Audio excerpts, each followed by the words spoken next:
Hi everyone. Yes, I am sipping drank. What made you think that? Anyway, also, I mean, yes, it was partially technical, but in large part it was what song? Is it song Ro? Anyway, but no, I actually got home late, as understandable. It is Holy Thursday after all, and hold on. Oh, hold on a second. I think I. Oops. just, just ignore this for a second. I think I forgot to put on my human filter. Hold on. That's more like me. Okay, there I am. All right. Better. I'm me now. Hi. Hey everybody. I'm me.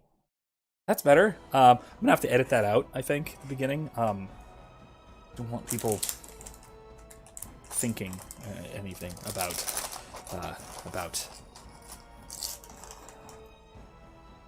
that I'm working for Soros or anything. No, couldn't be. I'm not controlled opposition or anything. That'd be nuts. By the the lizard people. Anyway, so howdy everyone. What are we doing? But it is Holy Thursday, and I did just get back from Mass. Oh no, Eric's gonna come in here and get her anime face too. You can't come in here to tell me to stop, because then you'll get an anime face.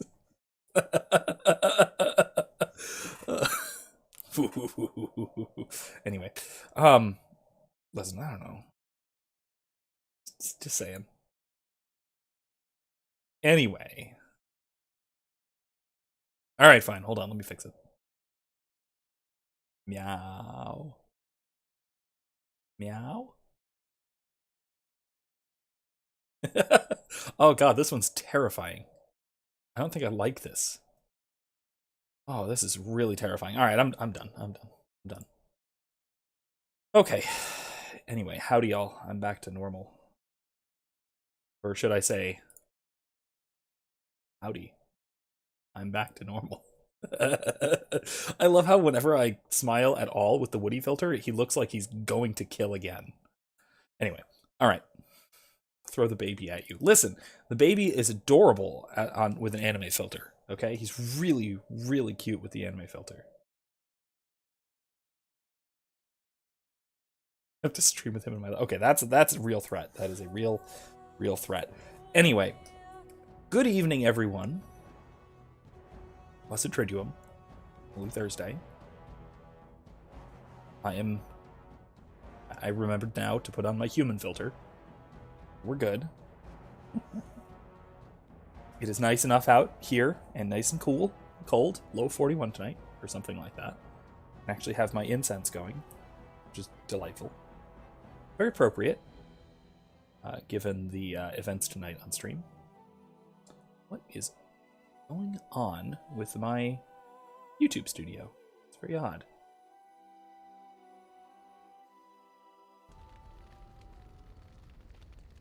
Kylie says, wait, it's the Cats musical remake all over again. Make it stop. That is about the worst thing that there could be. It's just genuinely awful.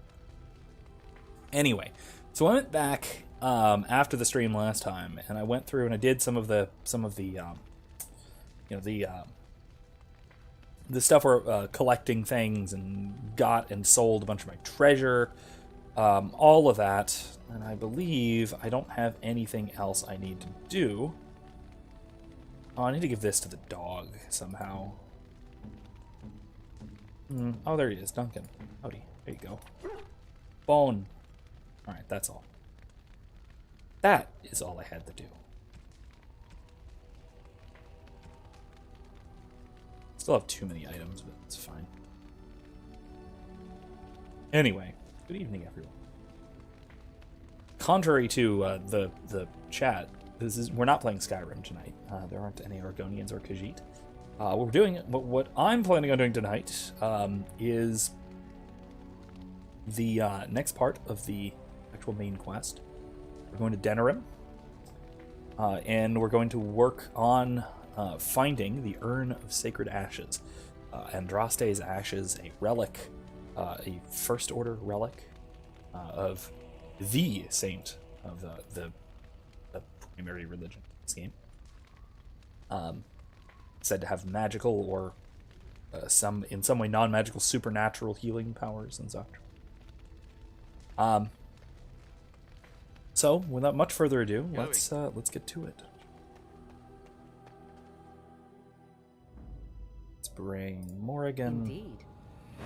Alistair, Yes. Liana. Indeed. It's appropriate for this. Party for that. Kylie says she's going to the beach tomorrow. Awesome. Sounds like fun. It's you picked some significant weather for going to the beach, for sure. It's getting a little chilly again. And then boba, nice. Tea or fet? I'm kidding. I assume I know.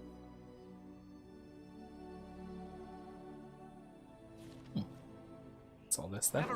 Oh, hello. That's a lot of Darkspawn. With elves. Alright, let's fireball. And then let's fire. It's your time to die.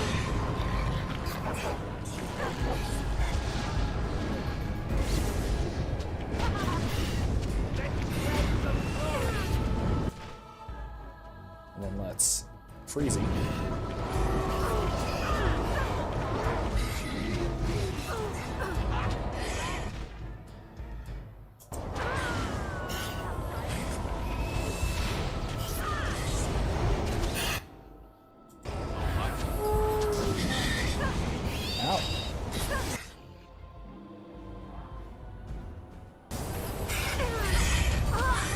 Darn it.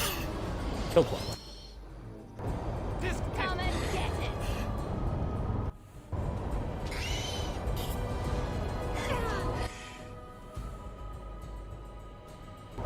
it.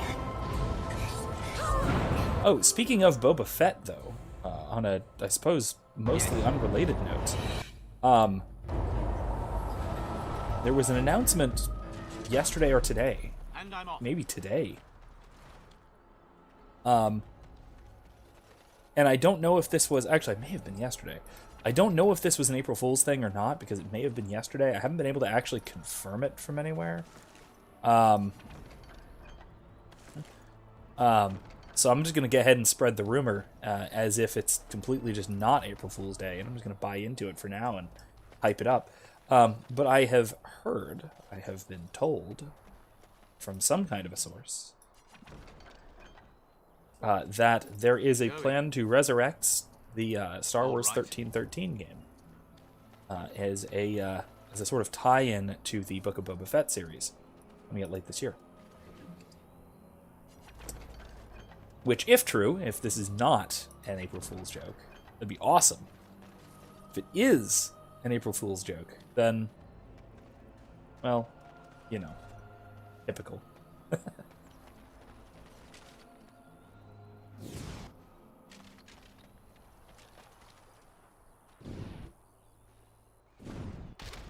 Because I think I saw this actually posted yesterday, so I don't know. I'm going to try and resurrect that guy.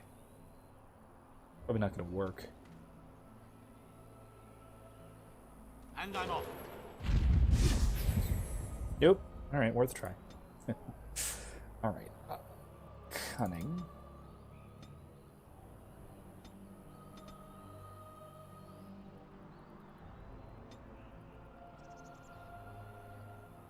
Is there a cat trying to get in or out? The door's open.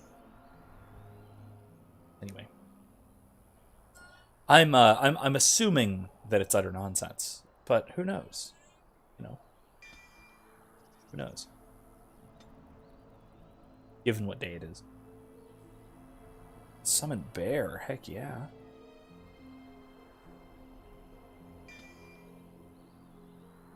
Summon spider.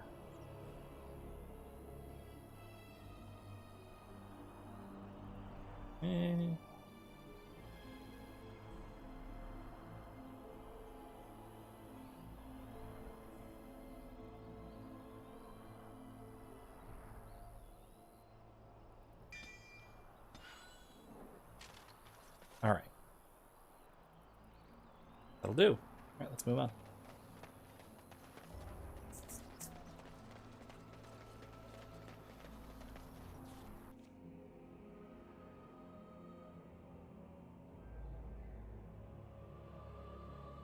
Let me pull something up.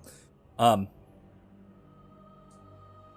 don't know if you guys saw in the Discord server, in the philosophy channel. I put up a favorite quote of mine from Duns Scotus on jokes, particularly on practical jokes, because he's talking about this is in his ethics, his ethical commentaries. Scotus talks about how, contra most of the tradition, Scotus argues that lying is not always necessarily wrong, not necessarily a sin. He holds that there are three types of guiltless lies. As there is but one world, one life, Um, one The death, deep there dark is before but one dawn's God, first light seems eternal. our Maker. But know that the Mashed sun Potato will says, rise. "Summon a bear to maul the youths." God. Yeah, actually, it's a little relevant to that. It's not about that story, the Old Testament, but it is. But he refers to Jacob. No, wait. I think Jacob Against his in the Old Testament and his They brothers. should be named Maleficar, accursed ones. Um, Find no rest in this world. it was Jacob, right? I think. to that part. In any case. Oh, Joseph, not Jacob. Joseph in the Old Testament. So similar, related story. But the first type of lie that Scotus thinks is okay, is the harmless, is the helpful lie. Right? A lie which harms no one and helps someone, is acceptable. The third kind of lie that he thinks is all right is, what is it? The minor or inadvertent one, I think. Something along those lines. Something which is, which effectively, it's something like, if I remember correctly, this is the part that I don't remember as well, but if I remember correctly, it's basically the kind of lie where you just can't be bothered to remember what was true, and so you basically just sort of make something up in a harmless situation. In a situation where it doesn't really matter, right? Somebody asked you, like, I don't know, what do you want to, what did you have for lunch yesterday? And I think I remember, but I'm not for sure. I'm not 100% sure, so I think I had leftover curry. So I can say that. And if it's not true, then that's okay. I don't have to say, I don't know. I can give an answer. So something along those lines.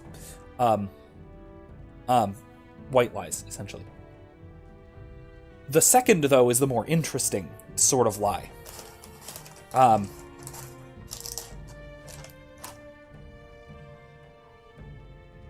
This is what he calls the humorous lie.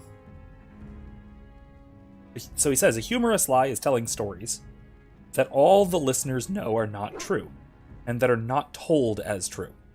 So basically just, making up stories that everyone knows is a made-up story, right? If I talk about the game, I know I'm not saying, Dalen Amel is a mage and a Grey Warden from Ferelden. None of that's true, but it's true about the story. So it's a lie, but it's something that we all share. It's a fiction we share. Okay, simple enough, straightforward. Similarly, it is a humorous lie when someone intends to deceive in a humorous way, such that the person is genuinely deceived, but not seriously harmed in any way. Those who know that he is deceived also find humor in it. And finally, there can be a humorous lie of the sort Augustine describes to Joseph from the Old Testament, who genuinely willed to deceive his brothers when he said, "You are spies," etc., in the court of Egypt. And yet he knew the truth and was able to find humor in their deception and in the fear that their false belief inspires. In other words, the fear that they would be, executed for being spies. no big deal, right? No big deal. It's just hilarious, right? And the others were who were in the know. And eventually the brothers themselves, when they realized that he had not been speaking seriously, they were able to find humor in it.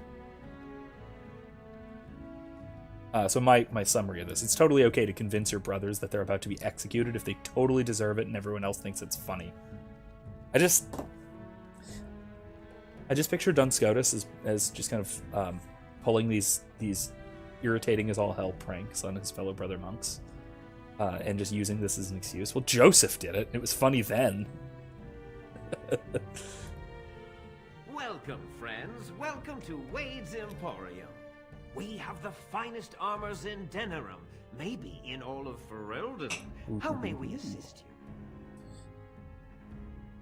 Tell me about Wade. You're obviously not from around here.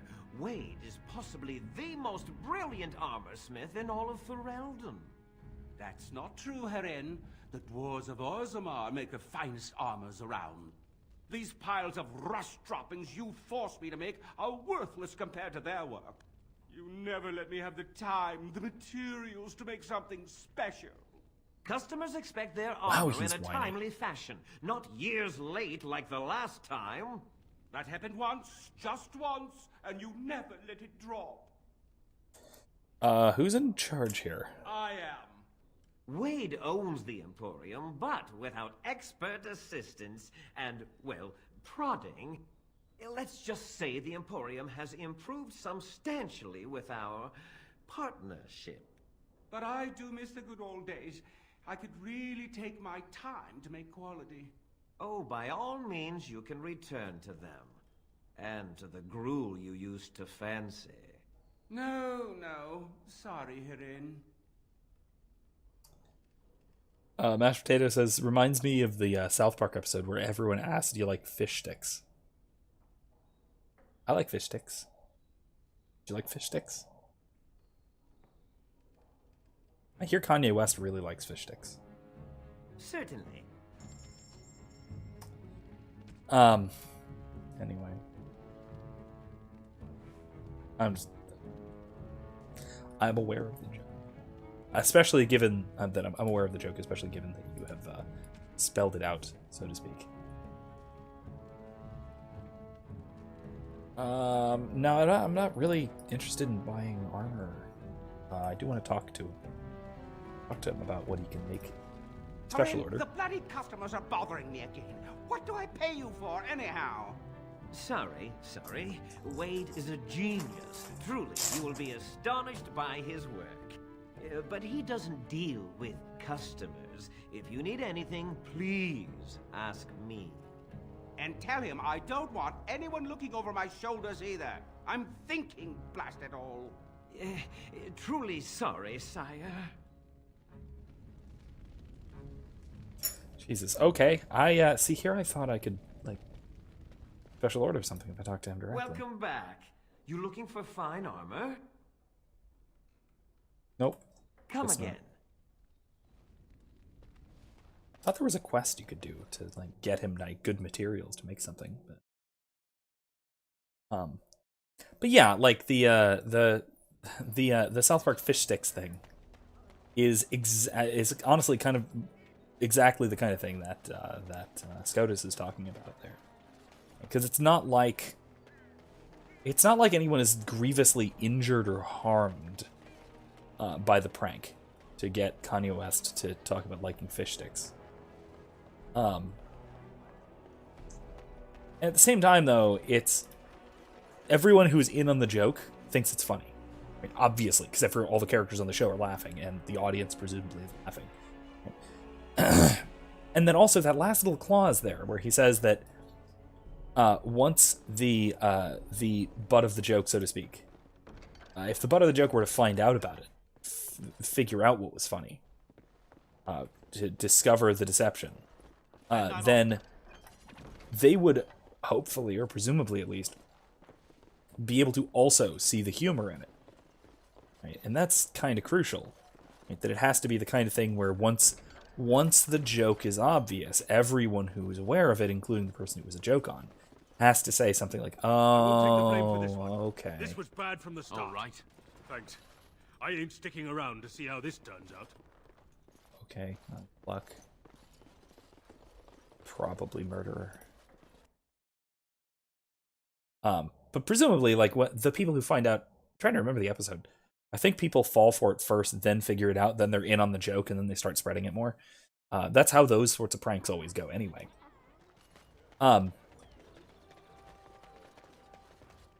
Like the first person who fell for Ligma, who got Ligma. Or not the first person, but like everybody who, you know, who uses Ligma, presumably had it, you know, pulled on them first. In order to spread it, you gotta catch it, so to speak.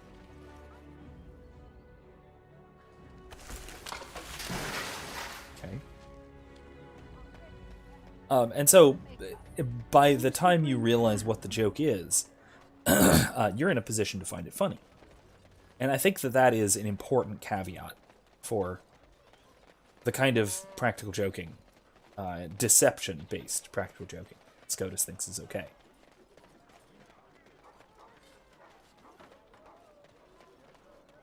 It's more than just, you know, pull a prank, and then if everyone, you know, if the person finds out that it was a prank, then they're gonna think it was just cruel and mean.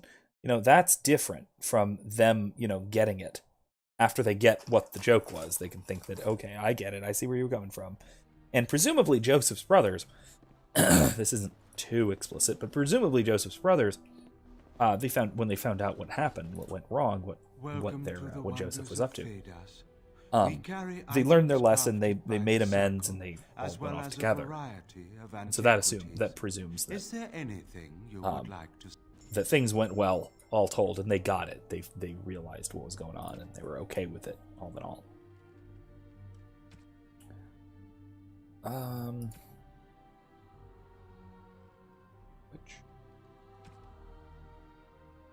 Get some lyrium? No. Oh wait, it would be in here. I don't know if that's worth it. I don't have any lyrium for sale. That's disappointing.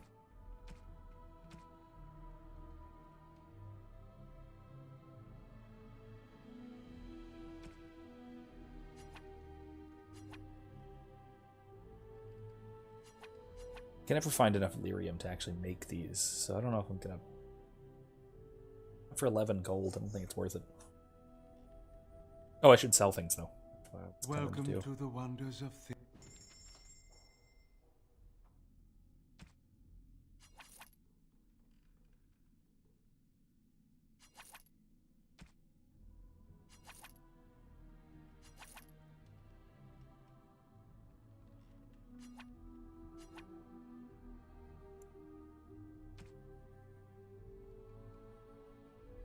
Oh, yeah, she can definitely take that.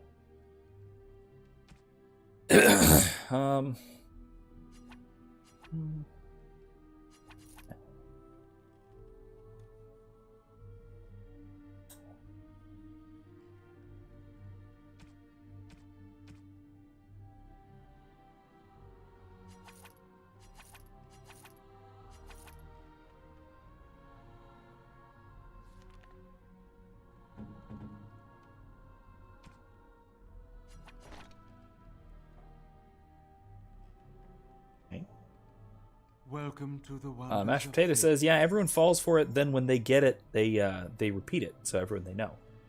I mean, maybe the best example of this in history is Rickrolling. Like, we all were Rickrolled before we did it to anybody else. That's how we learned about it. And then it was funny. Because it happened to us, it was funny. We got it. And then we did it to somebody else, and it was funny. And then they got it, and then it was funny. And they did it to somebody else, and it was still funny. And it's been like, I don't know, 15 years, and it's still kind of funny. I think, maybe because I have a really incredibly immature sense of humor, but regardless, right? It's still, at least under certain circumstances, it still can be funny.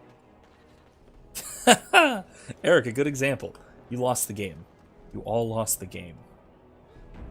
Aside from that being a very early instance of a meme, like even a pre-internet really meme, that just spread through high schools across the country and mostly through drama clubs across the country in the very early days of the internet, and mostly spread via word of mouth. It was still quite the thing that had this kind of, it's a hilarious thing, and then everybody goes, oh, and it's awful, and then it's hilarious because everybody thinks it's funny. We all get it.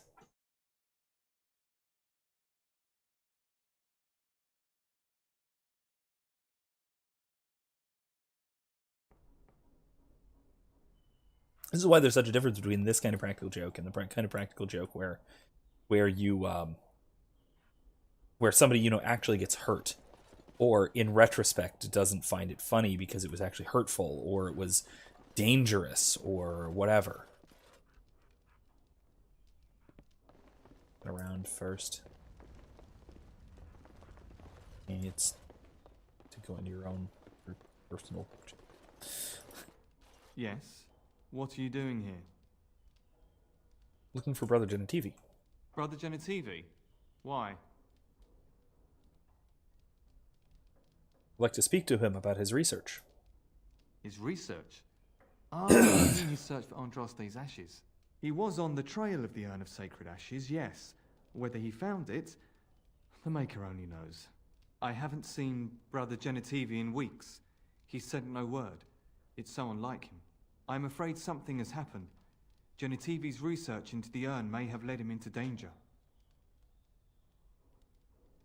You think he's in trouble because of the urn? Perhaps the urn has been lost for a reason. I pray for Genetivi's safety, but hope dwindles with each passing day. I tried to send help, but some knights came from Redcliffe looking for him not long ago. I sent them after Genetivi, and they too have disappeared. Where'd you send them? No, don't ask me where they went. You'll go after them. And what if ill luck should befall you too? This search is a curse on all of us. Some things are not meant to be found. I know that now.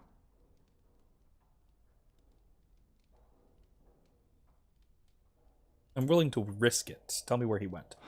So be it. All he said before he left was that he would be staying at an inn near Lake Calenhard, investigating something in that area. That's really vague.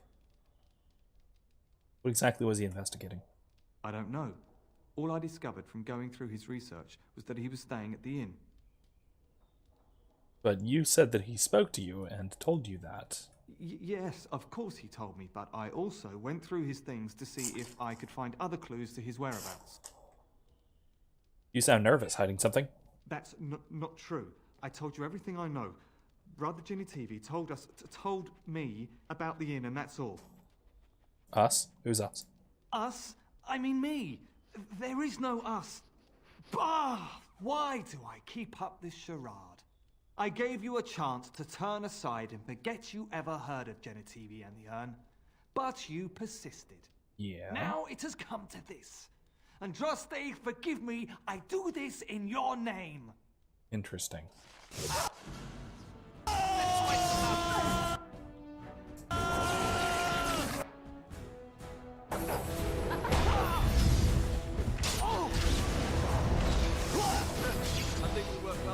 Ooh, he was about to go chain lightning on us.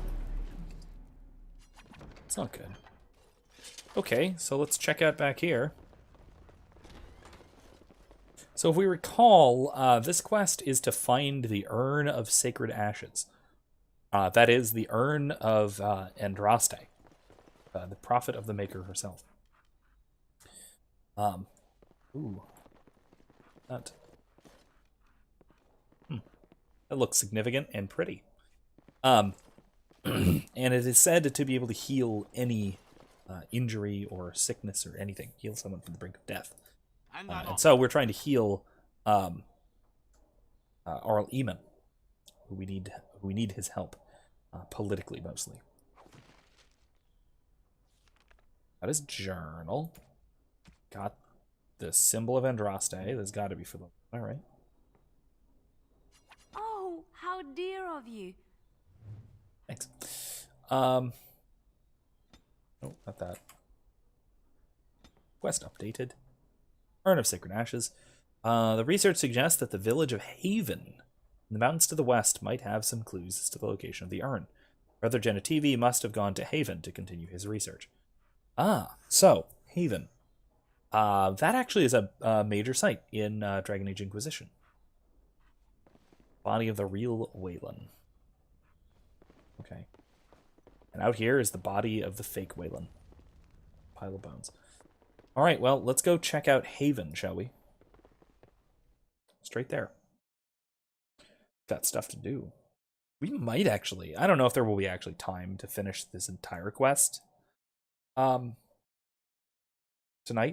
It's quite a long one. It's a pretty significant quest. Loading. Ah, there we go. Yeah, we'll see if we have time. I do want to stop at Soldier's Peak to drop stuff off in our storage on the way.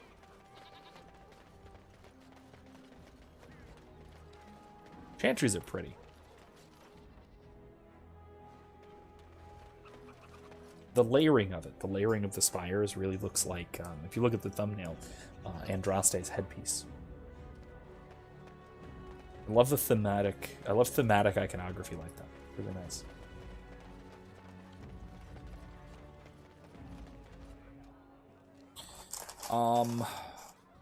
We should check out these dark back alleys. Well, maybe later when we're actually in Denerim on business, which we're gonna be. Gonna have to come to Denerim on business, and that'll be a thing that we'll do when we're there. I also, side note, gameplay note, game design note, I love this, the map thing.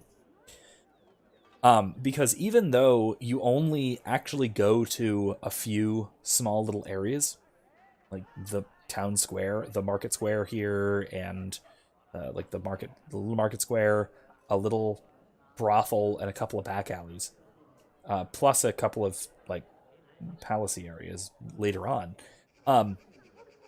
This being these little locations inside a much bigger city makes the big city seem so much bigger without having to, render out the whole damn thing as in a game, right? It gives these little inner areas within a big place that I think, especially when you have a map like this that kind of gives you perspective of the whole thing, I think that does a great job of kind of forcing perspective, like making it look like the city is actually a big city, without having to say, having to render all of it, everything, program the whole thing into the game, which would be just prohibitive, especially with a game this old. This is I feel like a great way to design stuff like this. I wish more games would do that. Have like multiple little areas within like a big city to give the impression that the city's really, really large. Anyway, Haven, way up there in the Frostback Mountains. But first, like I said, Soldier's Peak. We'll have to do this next time. Did that? Whatever it is. That's one of the DLC quests, I think.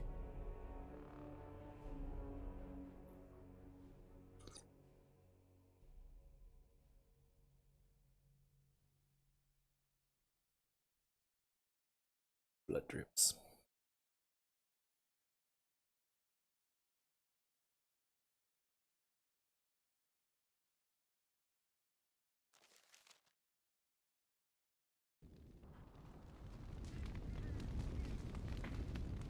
And I'm off.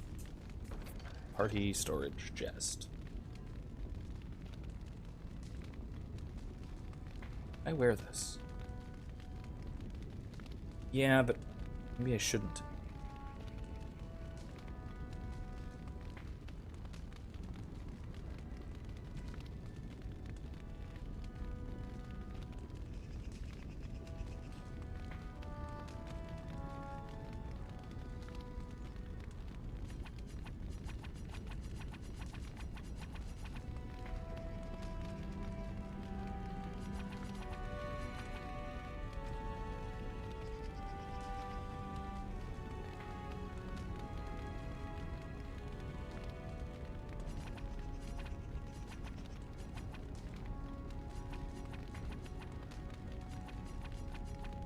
Can't put the runes away. Interesting. Alright, that's fine, I guess. Alright. What can I do for you, Warden? Let's see your Certainly. wares. What they got to sell?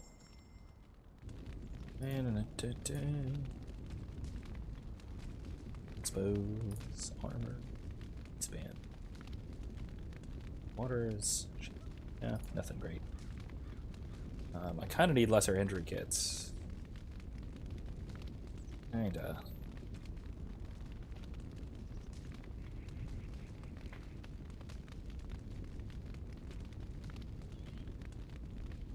Yeah. Because Dalen can heal himself. Heal others, but not himself. It's kind of irritating. Alright, Nickel try. Warden. See your wares.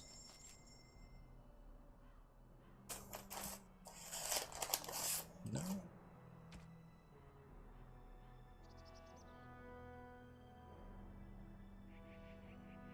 Some nice stuff, but no.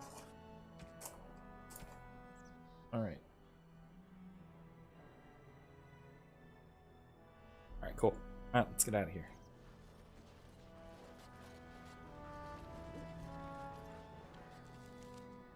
And a haven.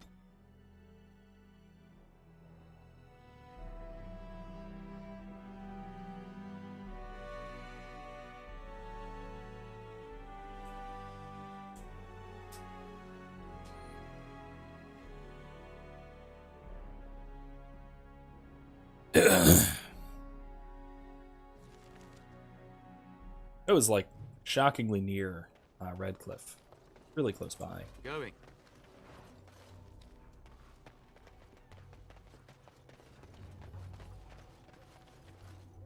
What are you doing in Haven?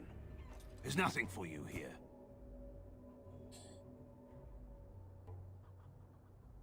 I'd like to explore Haven for a while. We do not appreciate lowlanders looking about our home as though it was some sort of zoo. Is there a Brother Genitivi here? Who? Perhaps revered Father Eirik will know of whom you speak. Unfortunately, he's ministering to the villagers at Father. the moment and cannot be disturbed. Revered father? I've never heard of this. It's always been thus in Haven. We do not question tradition. Are your traditions very different from ours? Our ways are not the ways of the lowlands.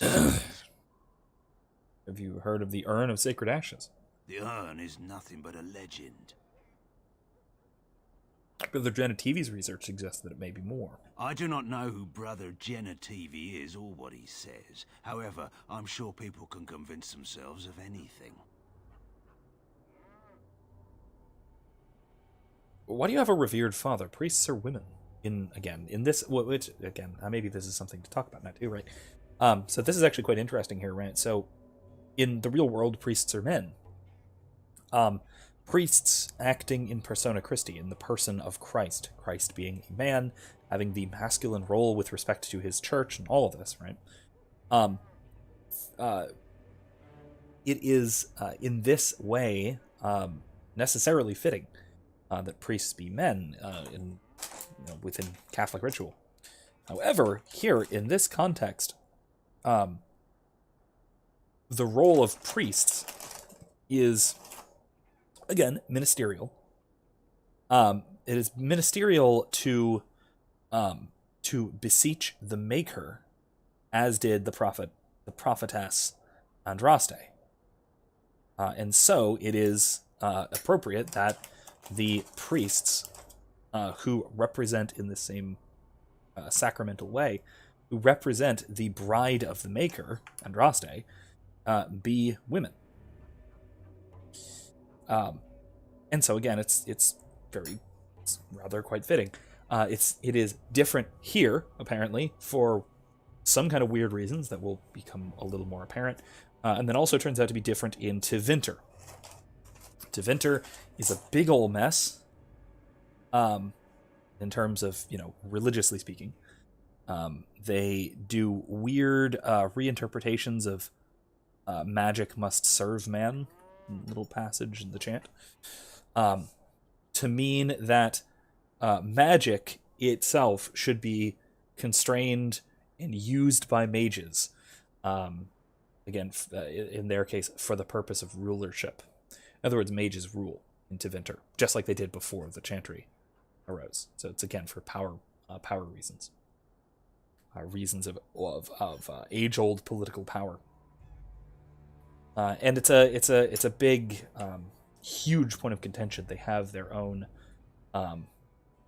divine, basically pope, the Black Divine, who is a man, which kind of mirrors the whole Black Pope legend. Again, legend. That the head of the Jesuit order is a kind of pope to the order, to the Jesuits, which is, of course, again, nonsense, if nothing else, as demonstrated by Pope Francis being a Jesuit and not being under the authority of the head of the Jesuit order. So, anyway, neat little interesting religious tidbit. It's always been thus in Haven. We do not question tradition. Okay, fair enough. But I like the religious world building in Dragon Age. They really take the issue quite seriously, and I think it does a good job. It works.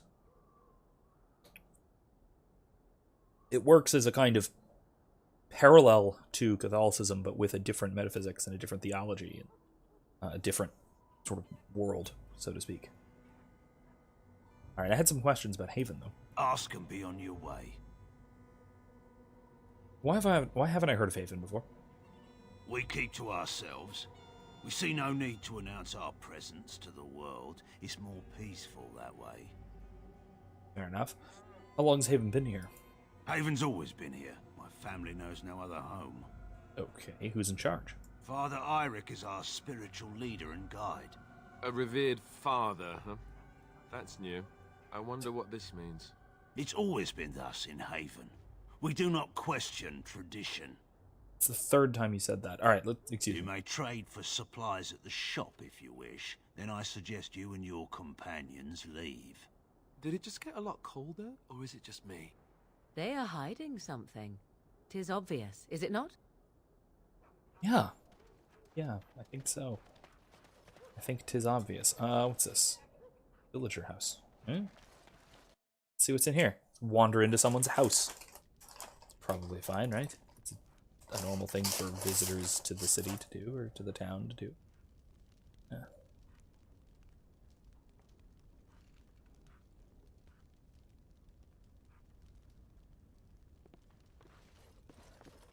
Allow me.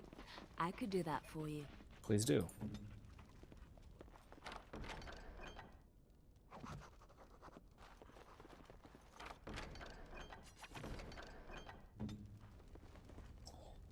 Nothing untoward just yet. Love letter. Another one. I think that's a collection quest. Alright, what's up here? Got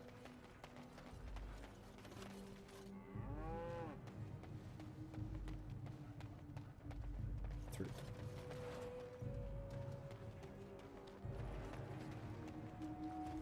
Chickens.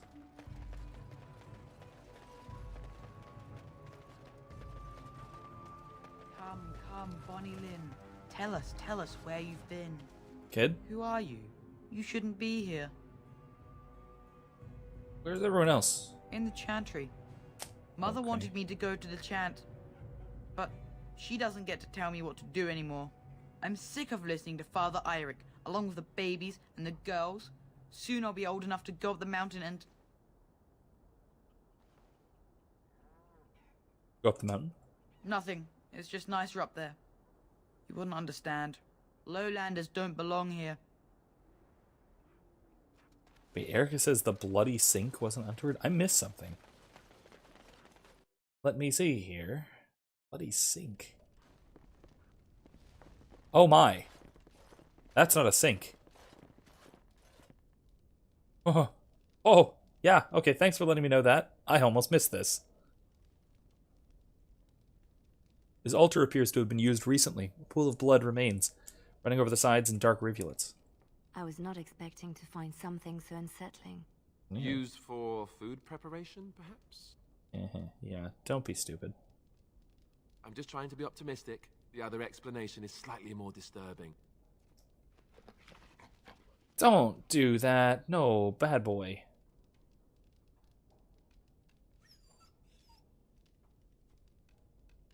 That is human blood. That's not what I wanted to hear. Okay. Going. 2 reasons. 1, it means human sacrifice. 2, oh, jeez. Hello. 2, it means that my dog now has a taste for human blood, which is not a great thing.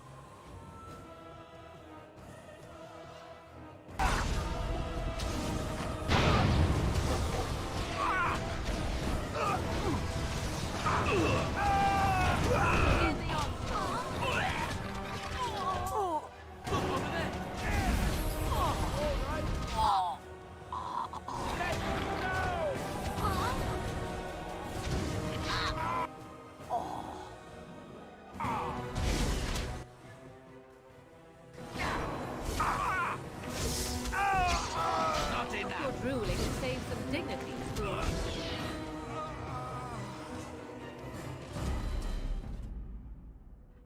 Okay, so the town is full of cultists.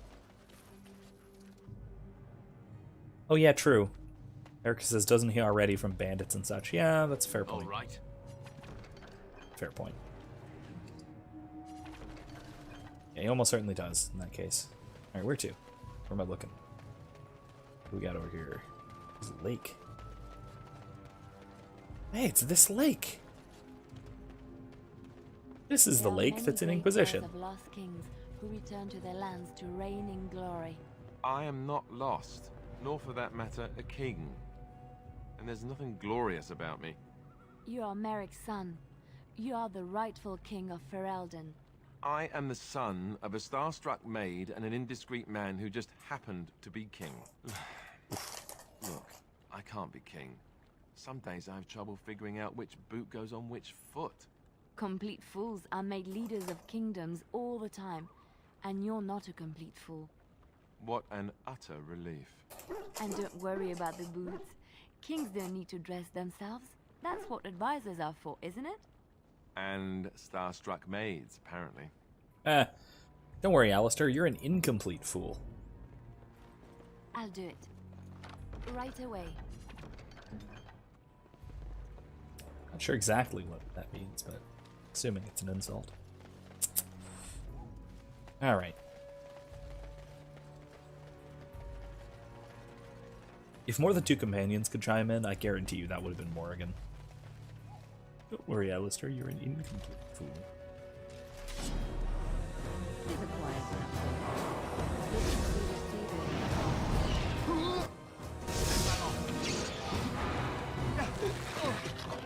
Okay.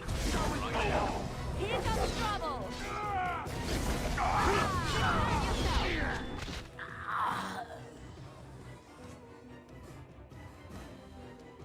Run while you can! Are you proud? Make up reserve!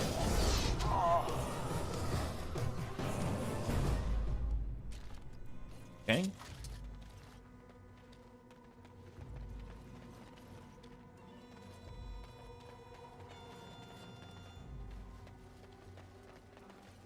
I dig the bagpipe music. It's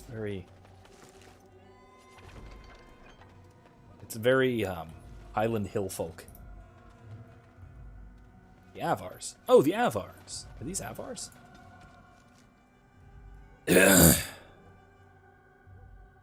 These might be Avar. Either that or they're just sort of adjacent to the Avar who live in this area. No, they do live in it. What's that? Yes. What do we got here?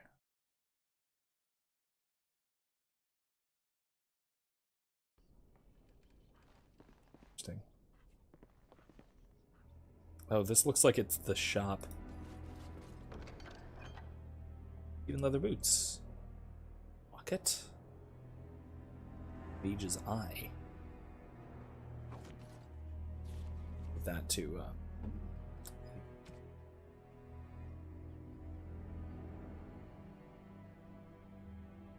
Ooh. Both really good.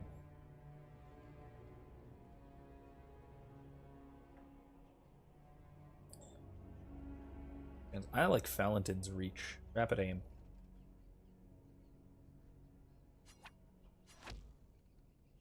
Yeah, it's better. A little bit better. Alright.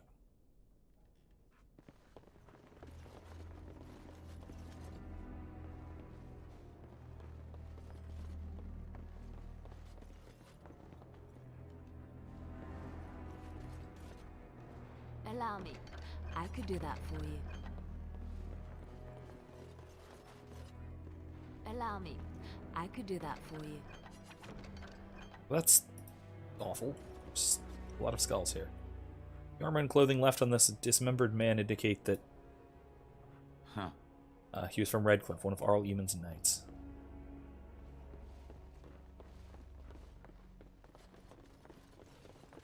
In the back of the shop. General store. That's nice. Supposed to head. I assume not. Oh, world map. That's actually leaving. I don't want to leave. There's quite a mystery here, and Lieutenant TV seems to be missing, if nothing else. So let's.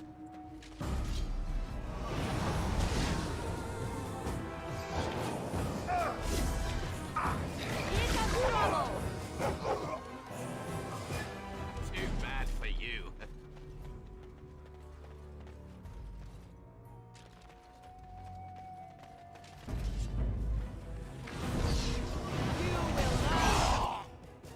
Where's my light? Oh.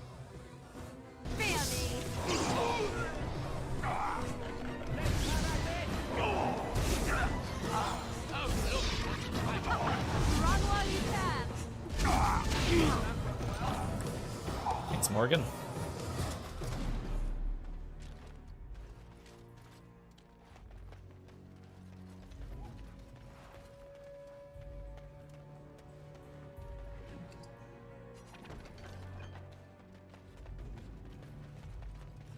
That's where the chantry is, I guess. Would really be the place to go if I'm looking for cults. Cultists. A cult. It's like the chantry. It's like a really...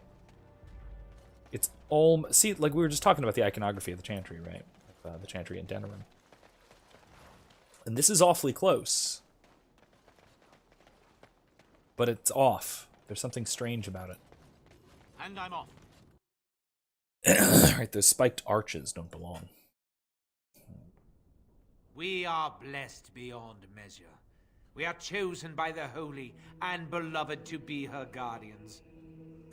This sacred duty is given to us alone. Rejoice, my brethren, and prepare your hearts to receive her. Lift up your voices and despair not, for she will raise her faithful servants to glory when her... Ah, welcome. I heard we had a visitor wandering about the village. I trust you've enjoyed your time in Haven so far? At the Knights of Redcliffe, I saw the bodies. Or, I found blood-stained altars, knives. What's going on? This, my brothers, is what happens when you let an outsider into the village. They have no respect for our privacy. He will tell others of us if we let him. Word will spread, and then what?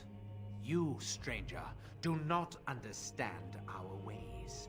You would bring war to Haven in your ignorance.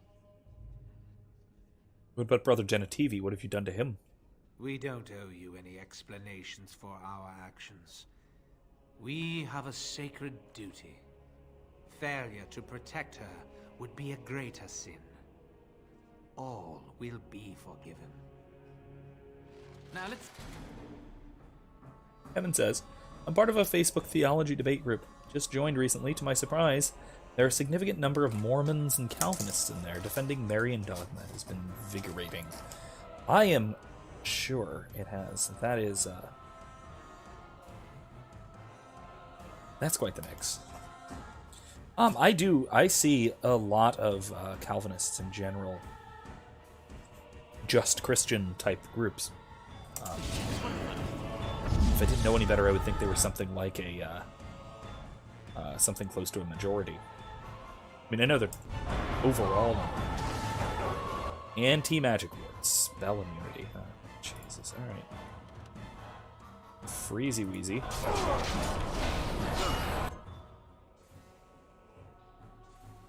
Can I crushing prison him? Or no, he still has spell immunity. How about you go over there, handle that, and then do cleansed.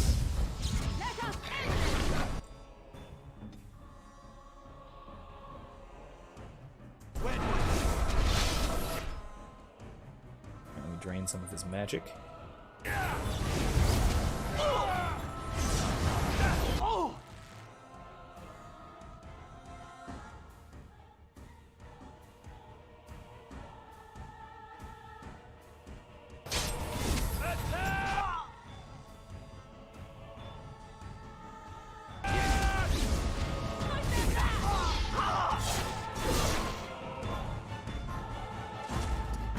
Nicely done, Alistair.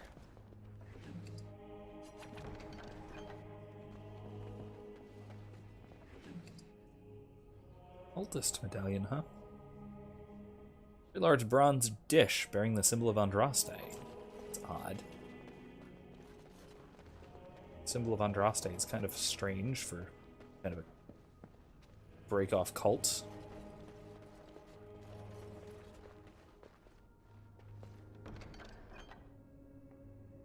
Of faith. Iron Dam. Ooh, I can do.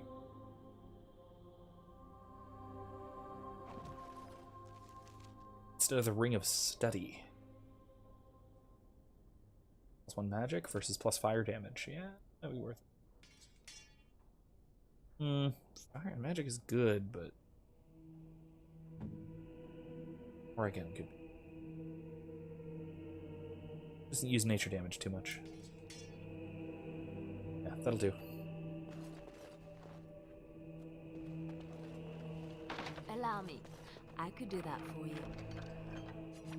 It's boring. Mashed Potato says, you're not supposed to criticize different cultural practices. Your culture is just as valid as yours. Listen. Priests of Andraste, priests of the Maker, are women. It just makes sense. And priests being men is just Tavine nonsense. That's all there is to it. It's roughly the equivalent here of those weird Lutheran sects which have priestesses.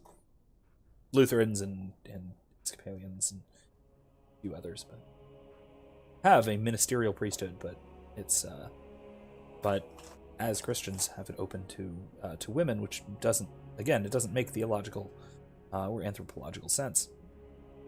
So just how it is. Kylie says, y'all, I just impulse bought a lot of new clothes, and yeah, no regrets unless the clothes don't fit. Who are you? They sent you to finish it. Those aren't the worst thing to impulse buy. That crown of the worst thing to impulse buy probably goes to either electronics or food, particularly junk food. Those are the real culprits for regrettable impulse buys. I actually have a fun exercise that I like to run with students. So you guys feel free to chip in on this because I think it'll be it's always an entertaining one. This usually has to do with Plato, particularly when I'm talking about the democratic soul.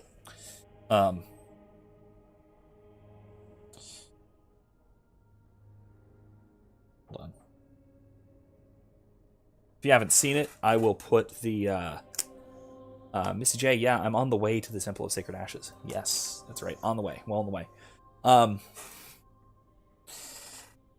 But yeah, I'm this is usually having to do with the democratic soul. So in the sort of the decline of the just soul to the more and more unjust in various different ways. If you haven't seen that lecture, I'll put a link in the description there. It's one of my it's one of my most probably essential, I would say.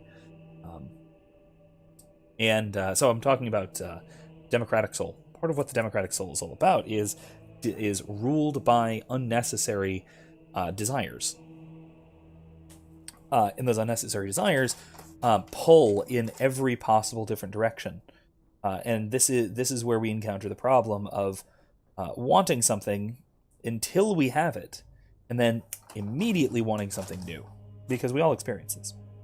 Either immediately wanting something new, or even just not wanting the thing that we wanted all along, right? The point is desire, wanting. And so I usually ask this question, or something like this question: what is the shortest amount of time you have gone between making a purchase and regretting a purchase? I've certainly gone relatively short amounts of time. Even something like some students pointed out to me that a lot of times it's even you regret the purchase before you even make it. Like if you're at the checkout line and you look at your basket or what's on the conveyor belt or whatever, what's on the counter, you think, oh man, I really shouldn't buy that, but it's too late to put it back now, so yes, I'm buying it. Right? I've done that. I do that plenty.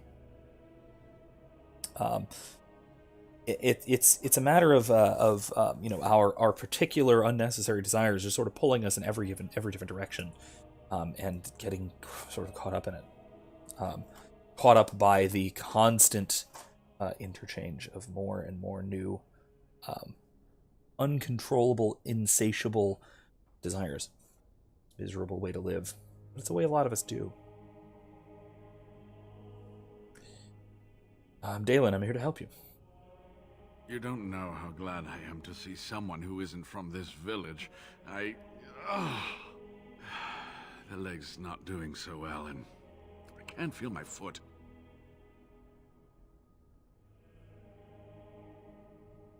Morrigan, can you do anything?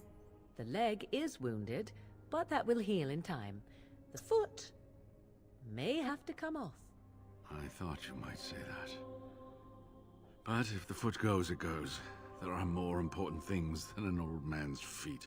See, I was assuming she time was to joking. rest now. I'm so close. The urn is just up that mountain. What do you know? My research led me to Haven, and I have heard the villagers talking. I know the urn is here. Haven lies in the shadow of the mountain that holds the urn. There is an old temple there built to protect it. The door is always locked, but I know what that key is. Eirik wears a medallion that opens the temple door. I've seen what he does with it. This one? Yes, that is your key. Take me to the mountainside, and I will show you. Are you sure you can make the journey? It is not that far, and will you let me lean on you? For the urn, any pain is worth enduring.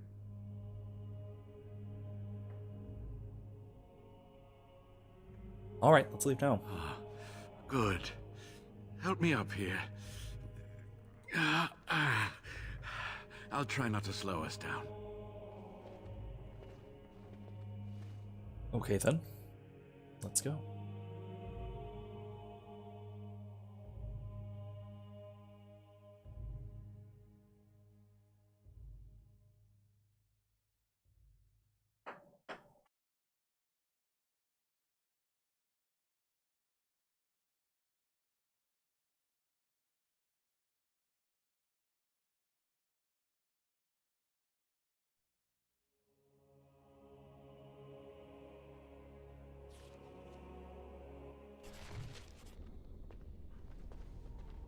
Temple.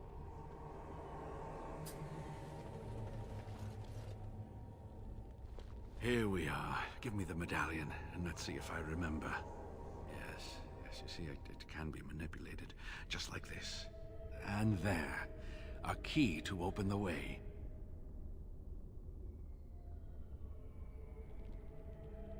Now what? Now, where does this go? Oh,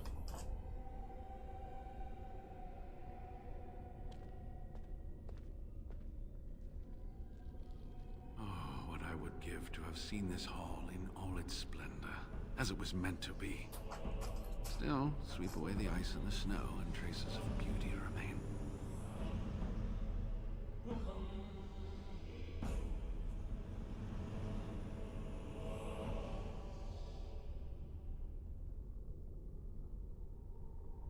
You need to stay alert now, brother. I'm sorry, what? I was a little distracted, I apologize. These carvings were created just after Andraste's death, and they may reveal things about her life that we do not yet know. I think I need more time to study these statues and carvings.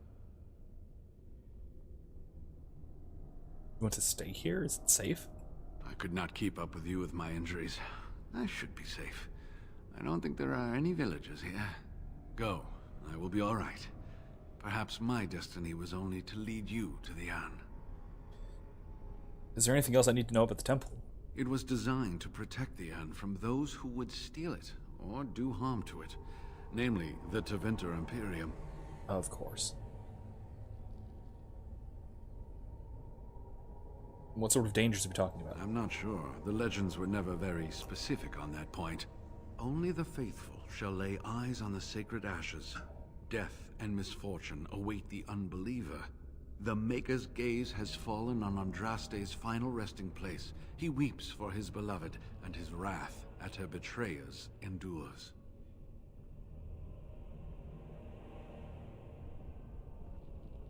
So it's the wrath of the Maker that strikes men down? That is what the legend says, and the Maker may indeed watch this place.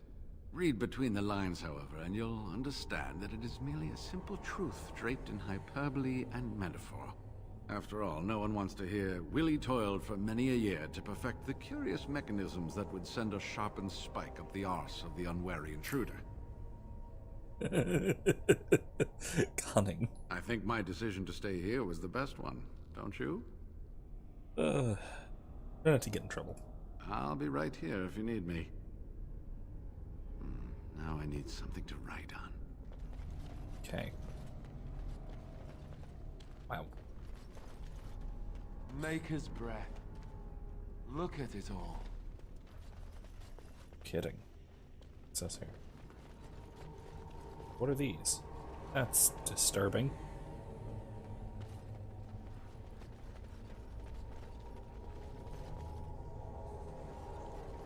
Dead adventurer. West. Something working behind the scenes in Ferelden, notes you've acquired from dead and terrified adventurers from ancient evil. Or at least an ancient man telling stories of ancient evil. You have cause to speak with Vilm Maidon, who lives somewhere in Denerev. Yeah, I will have to do that when I get back to Denerev. Right. Interesting. What's this? There are cultists here. But there weren't. Flap.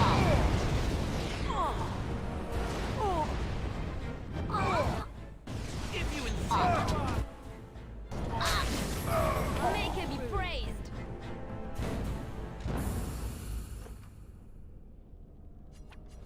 Taper.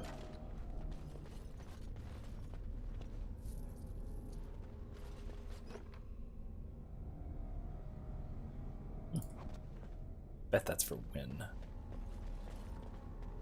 Books tend to be.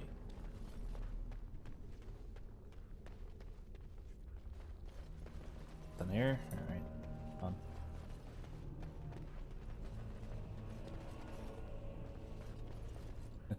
Missy says this statue made her less upset. This place gets nuked.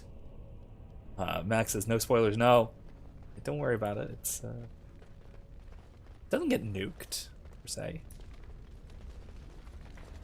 It does what?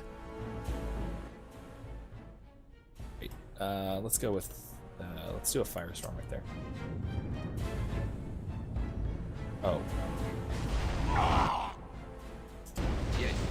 Plants.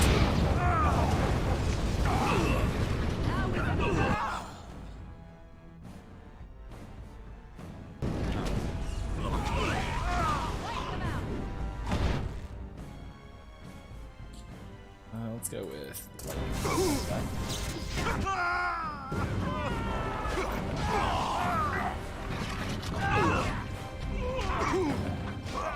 Too easy.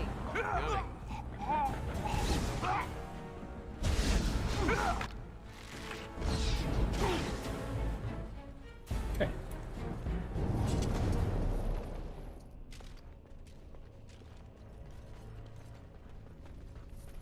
America heard it had oil. Oh, jeez. But yeah, these statues are very strange and disturbing. As I understand it, these were related to very old original concept art for the archdemons. Before it became a dragon. They had called the game Dragon Age. Apparently, this is a story from the writers. Apparently, they had called the game Dragon Age, and partway through, they realized that there weren't any dragons, or at least there wasn't a dragon as the big bad.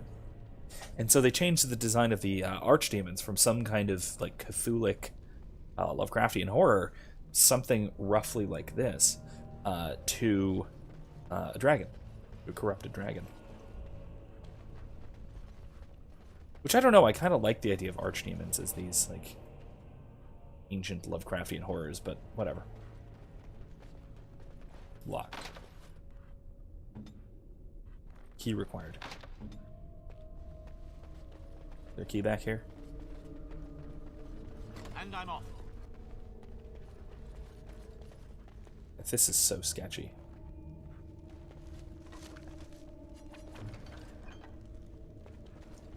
Verses, huh? Language you can't decipher. Somebody should be able to translate them. I wonder if it's on TV. Can I ask over there? Max says that's why I love Bloodborne. Oh, yeah, I had the idea of archdemons as Lovecraftian horror is better too. That's why I love Bloodborne. Okay. Yeah, I haven't played Bloodborne, actually. Strangely enough, the only Souls game I've played was Jedi Fallen Order. Which counts. Listen, it counts. I know it's not in the world setting, but it's a Souls, definitely Souls style. Missy says it's because the name of the actual age, which I find funny. Yeah, it had to do with what was it? It was some kind of event near the start of the century, because each century is named something. This century is the age of the Dragon Age, because of something involving a dragon near the beginning of the century, and it's seen as kind of prescient of major events throughout the century. The name of it. He says still trying to understand their calendar. It's something like that. I recommend. I'll see if I can find it.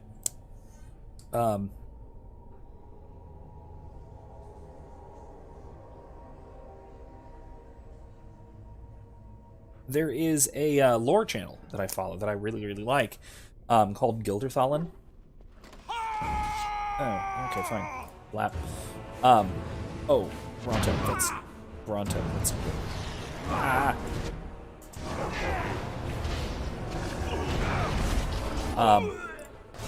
And she goes into some detail on some of those minor little lore bits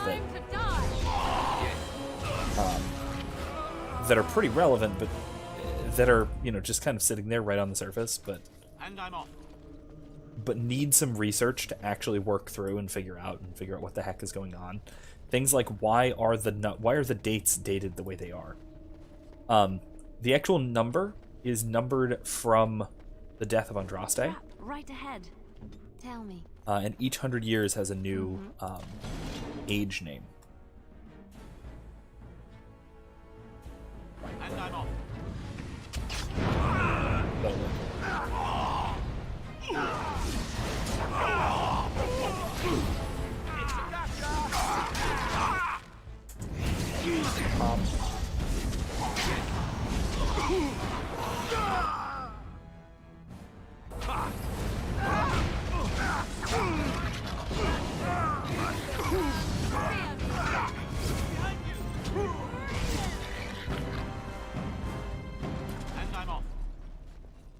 Missy says she's great. Oh, good. Glad you're familiar.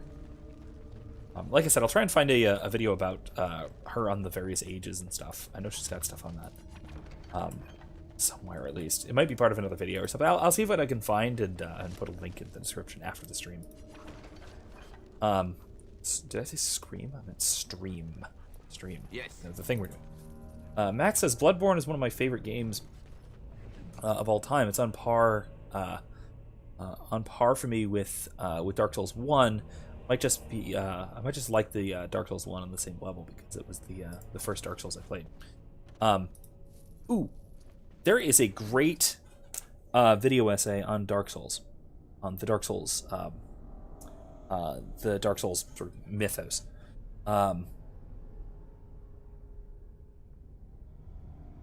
Which kind of compares it to a lot of other games and kind of puts all this stuff together. I'll see if I can find it. It's especially relevant today. I think, cause I just saw it in my memories. It just it came out a few years ago today. It's actually by Mahler. If you're familiar with his stuff. Really good. Really, really good. Did I miss anything? Did I? Oh no, I probably did. There's probably more rooms over there. Let's see. Missy says, "Go ahead and scream. It's understandable." Yeah. Yeah. Oh, geez, there's more. Oh, a wizard. No. Wow.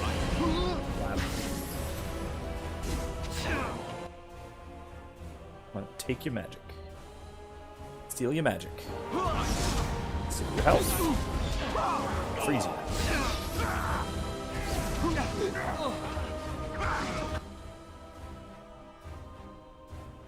Freeze all y'all.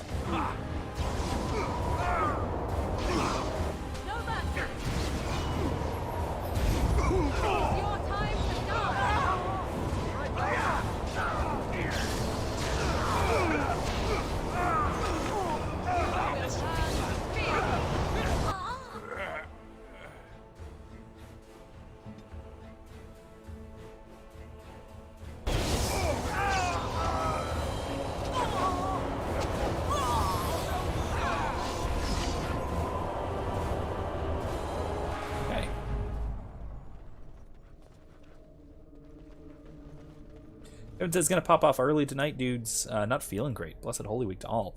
To you as well, and hope you're feeling better. Right away.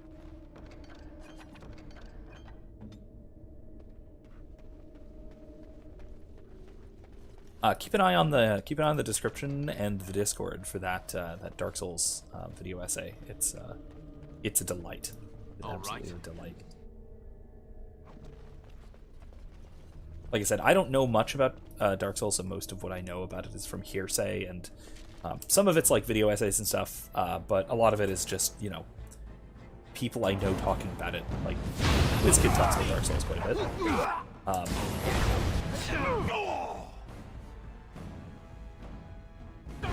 Steal your magic. Not everybody. Steal your life. Wait, steal your magic first. Ah! That's really bad.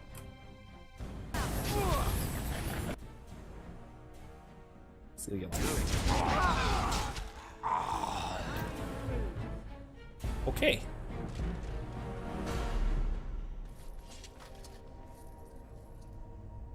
Max says I could literally go on for hours, go on an hours-long rant diving into why I love Bloodborne so much. I have heard at least some, though I'm sure you'd have plenty more you could say.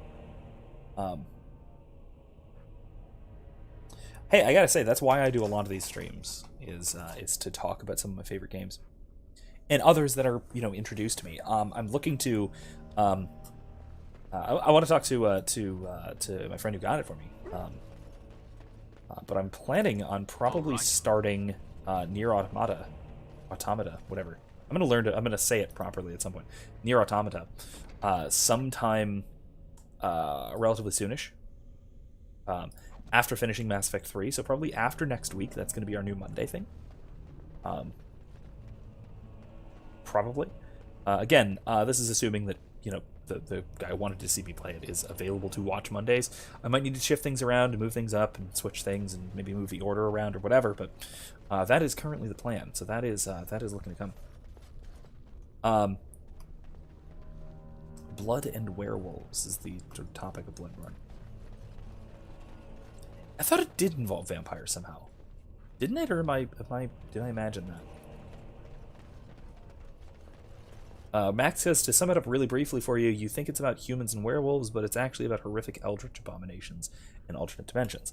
That much I knew. I knew there was some weird spoopiness going on, but I could have sworn there were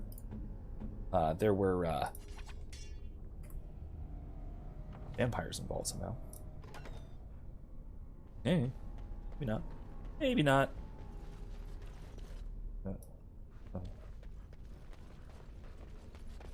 This is a natural cave. There's got to be spiders. Hammer of diligence. There's got to be spiders. Or it's a dead end. We're going to come back through this way, aren't we? Oh, there are vampires in it. Okay, I thought I remembered something about it.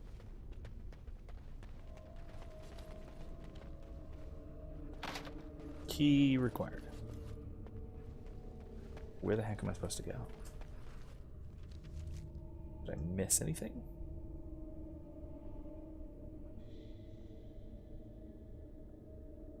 Cultist chamber. Main hall. The cultist. Going.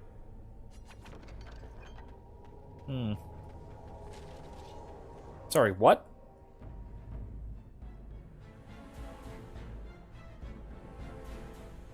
Let's go Blizzard.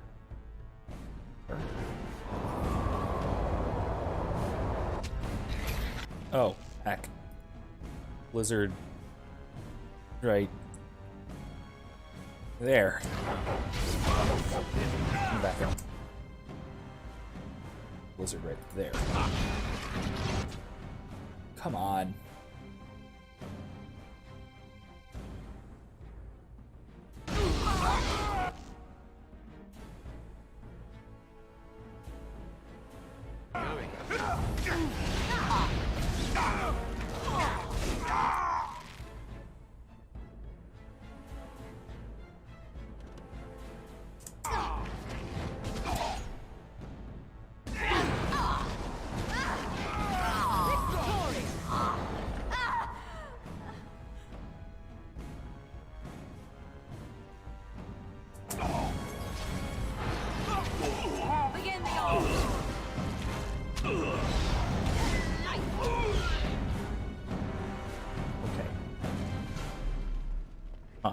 That was weird.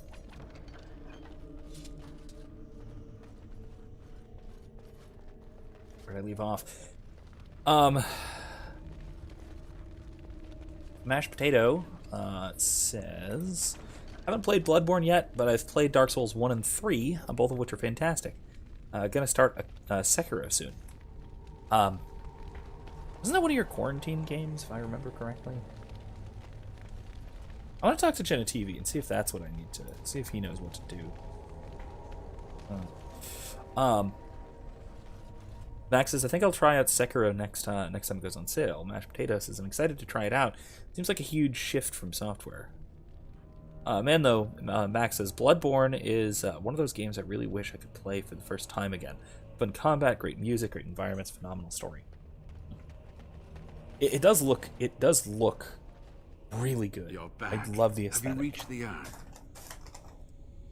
urn? there is it has that kind of dark fantasy aesthetic that I don't always love. I don't always love it, but it with that like dark fantasy but Victorian, the Victorian tinge to it, really makes it stand out for me. More than say Dark Souls. Not yet. I wanted to discuss something with you. Or actually, you know what? There are people in there making things difficult. I am glad to see you are safe. Are there many of them? Yes. Will you be alright back there? I think so. I haven't seen sign of anyone. There You was an must be explosion, keeping them like, busy. right there. If I hear anything strange, I'll be sure to hide. There was an explosion literally within line of sight of you. I need to discuss something else. Oh, did you discover something fascinating within the temple? Mashed Potatoes says, I feel the same way about Dark Souls. From Soft makes incredible experiences, but best experienced with no guide, so you get the full feeling that the devs intended. I don't know. I guess I should go.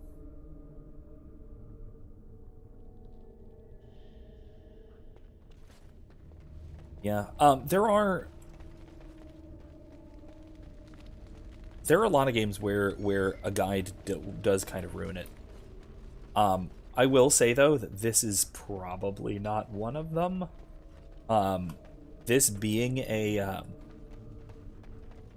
sort of spiritual successor and really direct successor to the Baldur's Gate style isometric RPGs, isometric CRPG type things. A lot of it is puzzly, but not in a very solvable sort of way. In a lot of cases, it really just is hope it works. Like if you remember last week, the water goblet altar puzzle. It was not a puzzle. It was just you had to figure out the right thing to do, even though there was no way of figuring out what the right thing to do was. Aside from just keep trying. Mashed Potato says Sekiro was one of my quarantine games. I've been sitting on it for a while because I just kept forgetting about it. Yeah, I've got actually one game I want to play on stream that's sort of on the list. Along the list somewhere is Greedfall. Greedfall, I have heard some great things about, especially being a sort of relatively low budget, almost indie game. But that it looks really, really good, and it in large part is inspired a lot of the aesthetic for our one of our D&D games, the one about colonialism, so to speak, colonialism with magic. The one that Max, the one you're in, that one. Well, I mean the one. You're in 2 D&D games. We're in 2 D&D games. What in the heck? Where am I supposed to go here? The door is locked. I can't get through. This one too. Joey. Oh. All right. Oh, hello. There we go. There. Maybe it's in one of these. Main hall key. There it is. All right. Here I am. Yes, of All right. course. Green potion. Nice. Gloves don't need them, but okay. Nice anyway. Okay. There we go.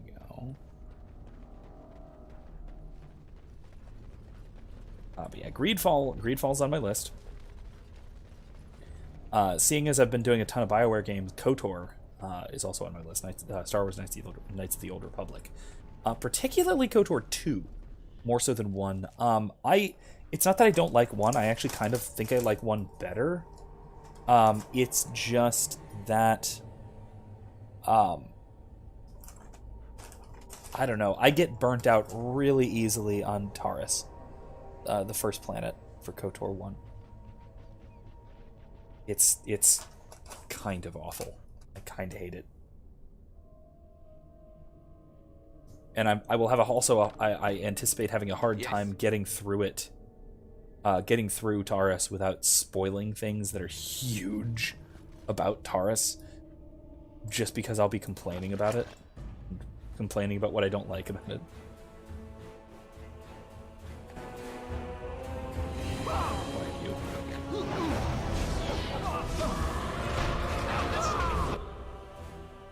Oh, hey Ash Wraith. How about I just do this?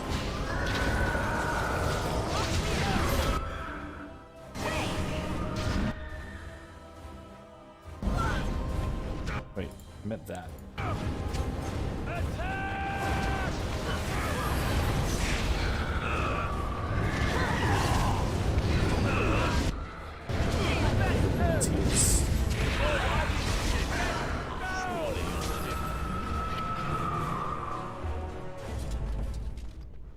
Alright. Everyone needs Heelys. Do you know I used to have Heelys? Not like the awful way of saying healing. Heelys like the shoes with with wheels in the heels. I loved them. Almost got kicked out of Epcot once.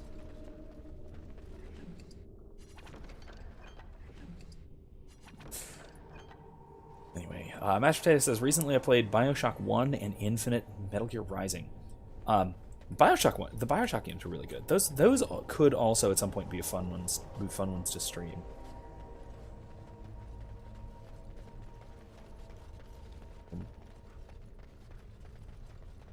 Being a, let's say, non-Randian libertarian would be interesting to examine. The Holy Brazier. Wait, Brazier, not Brazier. That's very different. Very different. It's lit, though, so that's interesting. It's cool. Bioshock was a great experience, he says, but man, is the PC version rough. Oh, that's kind of right. Alright, how about I just go Firestorm? Hold Inferno, not Firestorm. Right. Oh, wait. Darn it, really? Fine. Just Fireball. Why do I bother opening with anything like Fireball?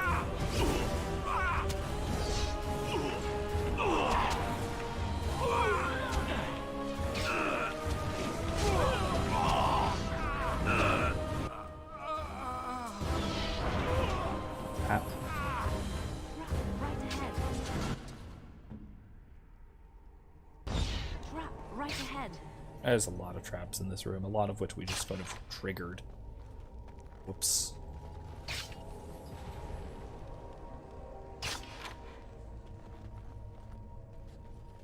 Leg hold trap, let's deal with that. I'll do it. The Ballistae. Herika says, I was absolutely play it for you. That could be fun. You can play and I can commentate. That could be a lot of fun. I'll hold on to Michael and you play it.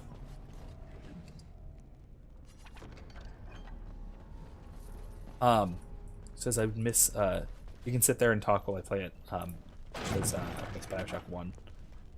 Yeah, it was good, it was good. Max says, I honestly miss it too, so good. Master Data said, I wish my first experience of it was better, though. It kept crashing for me, so I ended up playing some area three times through each. Ugh. Max says, it legitimately scared me at some points. Yeah, that was, especially for its time, and especially for not being an actual horror game, it had some good horror elements to it. Yes. Even just the environments were nicely unsettling, in a pretty gorgeous sort of way, too. I love that spell, I'm so glad I did it. Just wrecks like sub-boss monsters like that. Watch it.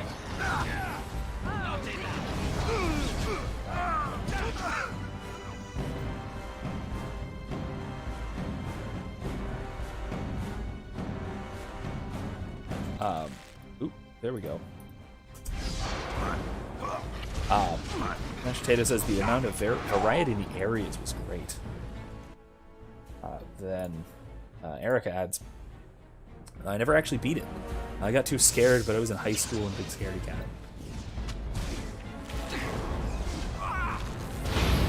Ooh, jeez. Oh, Lord. Okay, how about you cleanse area? I heal everyone. And then you No, you get mana drained.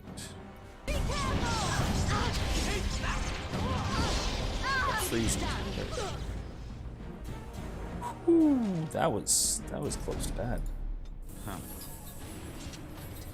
Good. Good. Still though, that was nasty.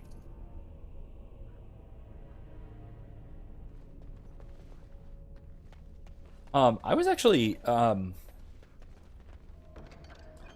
was it? It was when Ocarina of Time, Legend of Zelda Ocarina of Time, when it first came out. I actually didn't beat it until a couple of years later. Just because there were parts of it that were just like, for some reason, really unsettling. Like honestly, like the death of the Great Deku Tree. Spoiler alert for a 20-something year old game.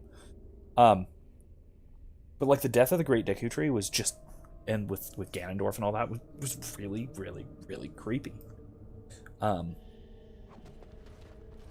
so I didn't actually beat it until I came back to it a couple years later.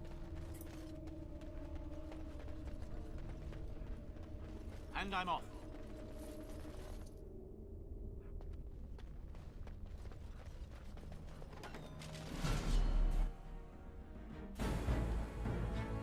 Push them back!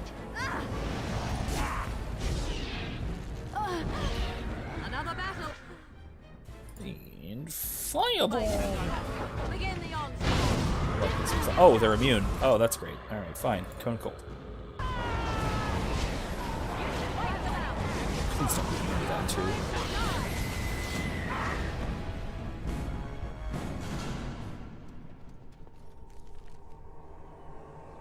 I'm gonna have to backtrack through a lot of this so I can go through both ways.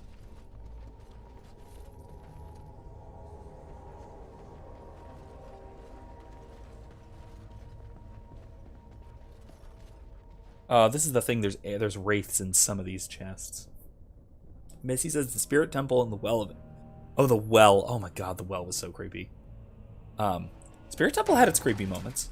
Don't sell that short.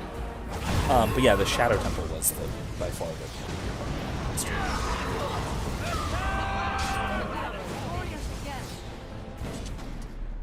And let's not discount the fact that these ash wraiths are mostly mouth down the center, which is definitely creepy as well.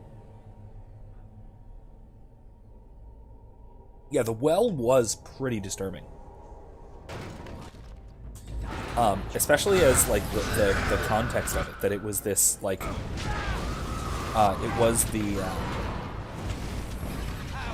it was Kakariko Village, which was, you know, where it was this nice little place when you were a kid, and you go back to be back there again as a kid, but that it's this like when you come back as a kid, things for a moment seem like they're all of a sudden back to being nice and happy. But then you go down the well and you see that there's a nightmare sitting down here all along. It's just, man. I'm just gonna cross some place. Ooh. Come on, Alistair. What's going on here?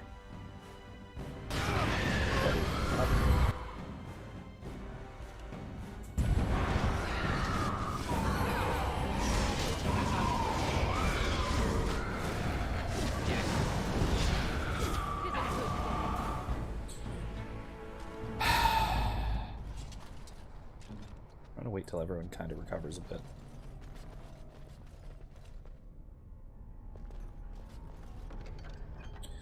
I mean, really the creepiest part of the well was the boss. But just in general, it was pretty darn creepy, not gonna lie. The hand thing. Now let's see. Which one first? Lap.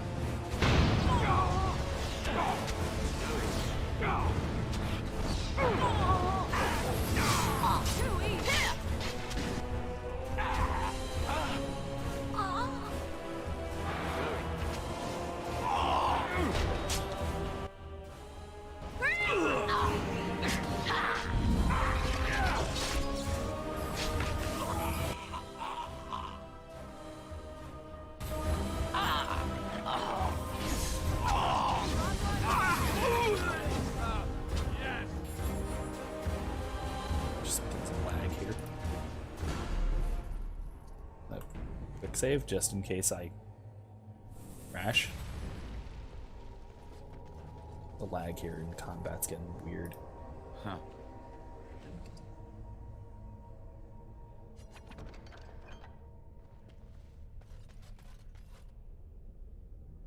Oh yeah, Missy says, and you completely ruin a man's life to get into it. Yeah.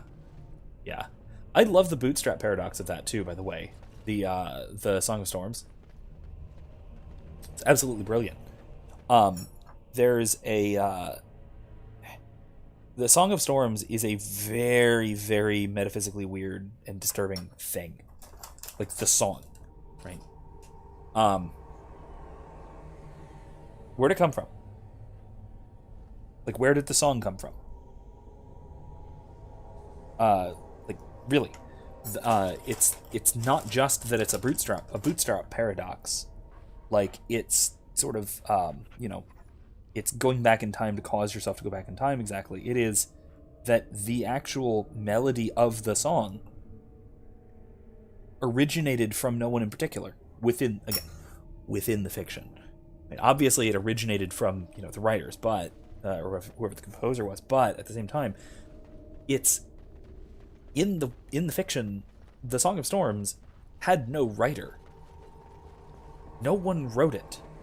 It just exists, sort of in a weird eternal sort of state, right? You learn it from the guy who you then go teach it to in the past. So I mean, I'm sure you guys are relatively familiar with the Bootstrap Paradox and how this works, right? Presumably. Okay. So you go meet with this guy as an adult, right? And he is obsessively playing this song that has been ruining his life for years because he basically just can't get it out of his head. He can't play anything else, and it's driving him insane. Now let's see which one. Yes, Fireball. Yes, Cone Cold. No, I am.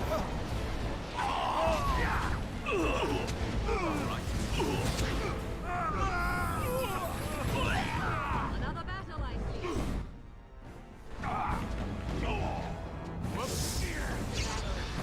Okay. So you learn this song from a guy as an adult, 7 years later. Miriam Dust, nice. But then you need to go back in time, 7 years, and teach the song to him. Teach him the song 7 years in the past. So you learned the song from him in the future.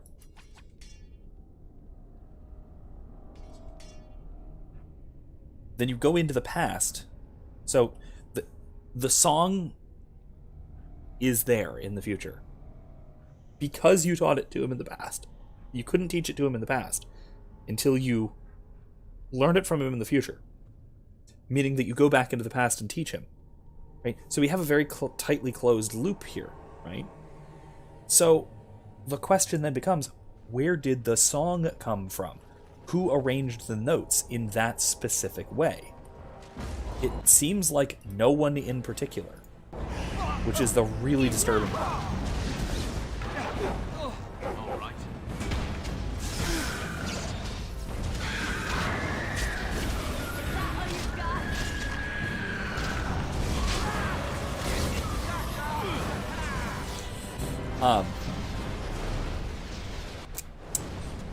Hold on.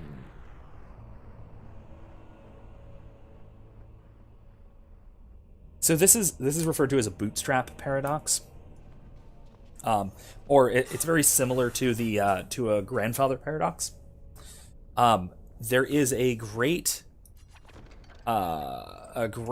explanation of it from Doctor Who, from the 13th Doctor. Explains what the bootstrap paradox is. From I forget what episode it is and why he goes into it. But it's a great description of it. It's wonderful. Fantastic. It's really well done. Oh, wait a minute. Stop right there. And then Liliana, there's a trap to deal with.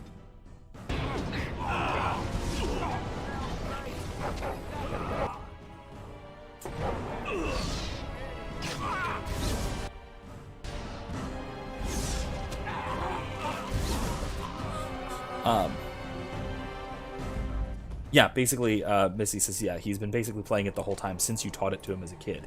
And so then you learn it from him, and then go back at time and teach it to him. It's, first of all, cruel, because you're ruining his life. And you know that you're ruining his life because you know what his life is like in the future. So there's that, which is really disturbing. But then there's this weird thing, this metaphysical thing about it, that the song seems to write itself. It seems to be the cause of itself, which is incoherent. Now, there are some philosophers who will take this and will point to this making time travel, at least reverse time travel, traveling back in time, and will argue that that makes time travel impossible.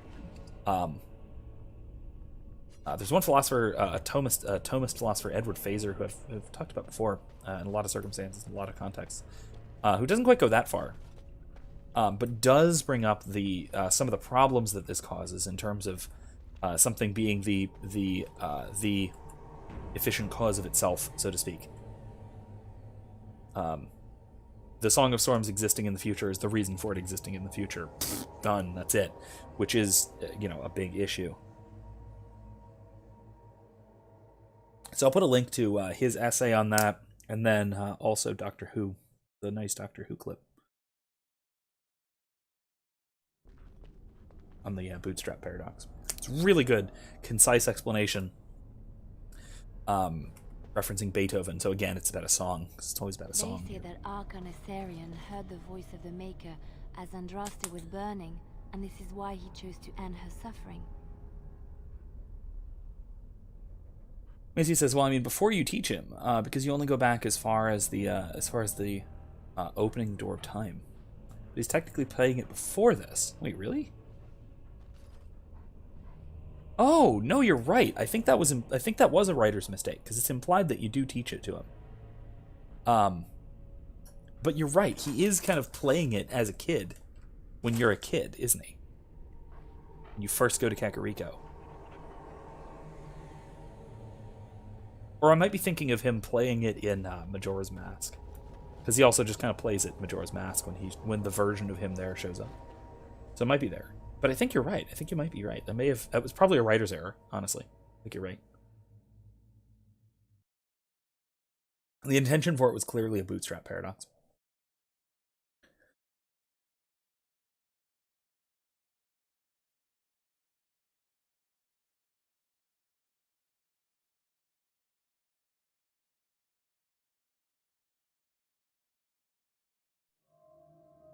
As he says, yeah, the animation and the music and the windmill. Yeah. No, yeah, you're totally right. Yeah, you're totally right. He's cranking the thing and the music is going. Yeah. Huh. Yeah. That must have been just some kind of error. With all the times that Ocarina of Time has been re-released and remastered and all that, you'd think they would fix stuff like that, little continuity errors. You'd think they would fix things. But, guess not. I mean, let's be realistic. It really doesn't take priority. It doesn't screw up that much. I mean, not really at all. Especially considering that I didn't even remember that it happened that way. It seemed like it was more or less fine as far as I remembered, so whatever. Crap.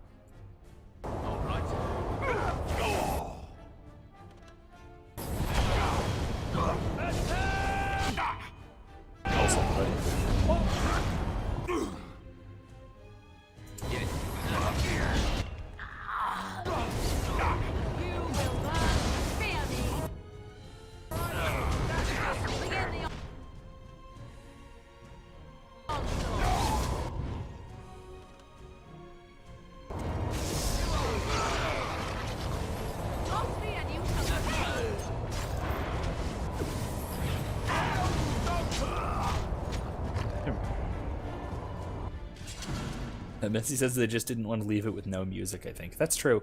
I mean, they could have come up with something else, but that would have involved, like, having to compose something else that was basically just a placeholder. Like, mechanically, it was just a placeholder. So, yeah, that's fair.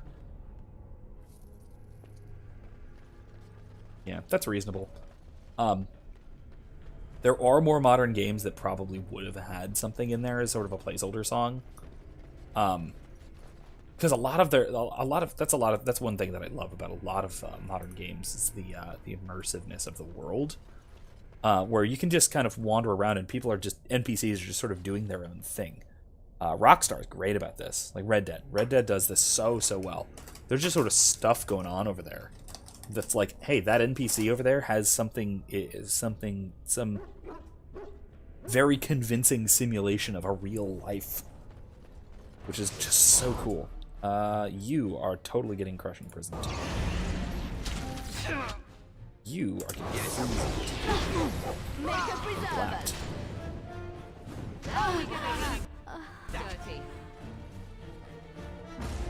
Love crushing prison. It's like my favorite spell. What? Ah, crap. Freezy.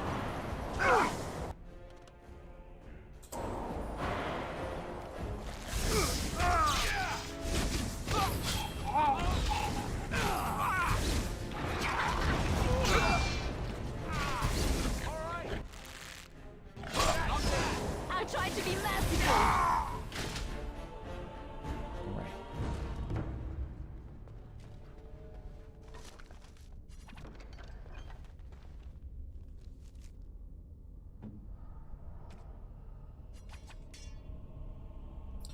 Yeah, she needs arrows.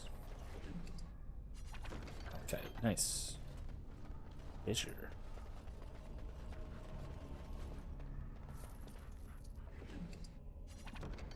And I'm off. Ring.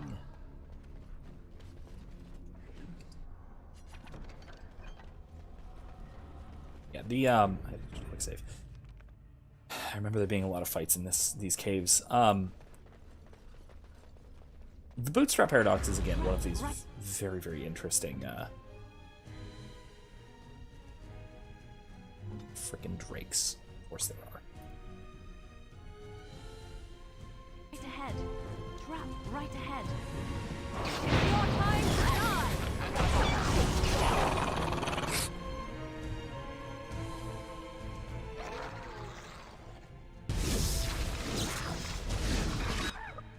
And it's really one of those things that is one of those philosophical problems with no solution, but in part because it's purely hypothetical, right? There are no known actual cases of a bootstrap paradox, but it seems to be reasonable.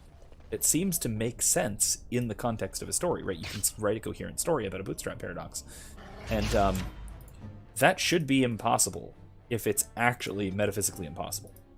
If it's logically impossible, you shouldn't be able to write it coherently.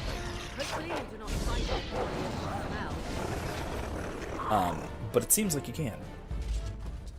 So, it's one of those apparent paradoxes. It might be a real paradox.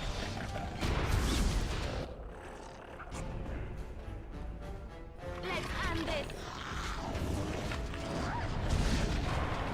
You should have done what you can. Bunch of little dragonlings.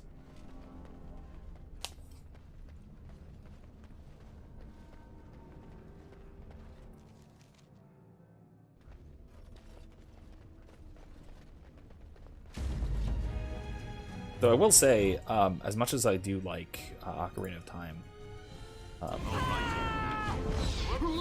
I like Majora's Mask a bit more. I might even like Twilight Princess. Is a very real contender for my favorite Zelda game. I really like Twilight Princess. I'm swayed a little bit, I'll be perfectly honest, by it being the first Zelda game, I think the first Zelda game with an orchestrated soundtrack. And my god, is it good.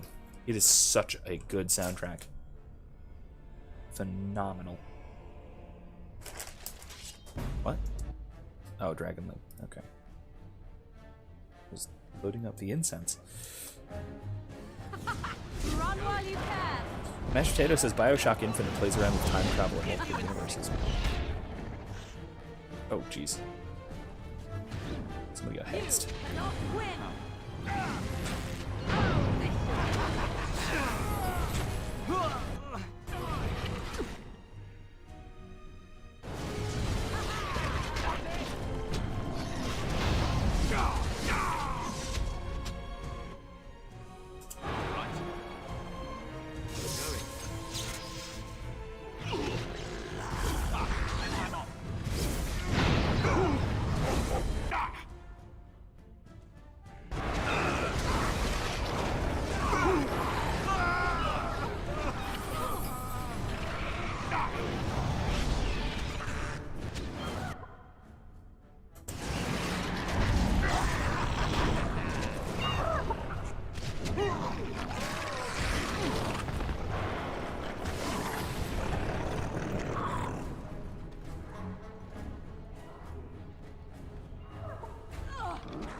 Some of the orchestrated remixes of some of the other games are probably better.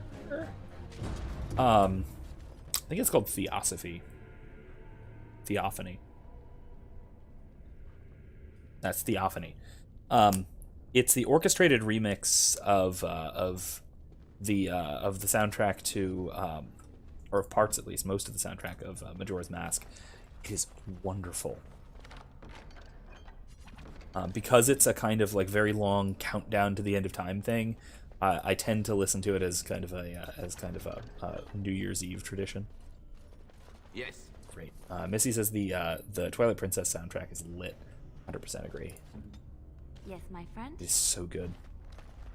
I will say though, the Sure Shot Bolt, massive damage to Darkspawn. All right, I get an idea.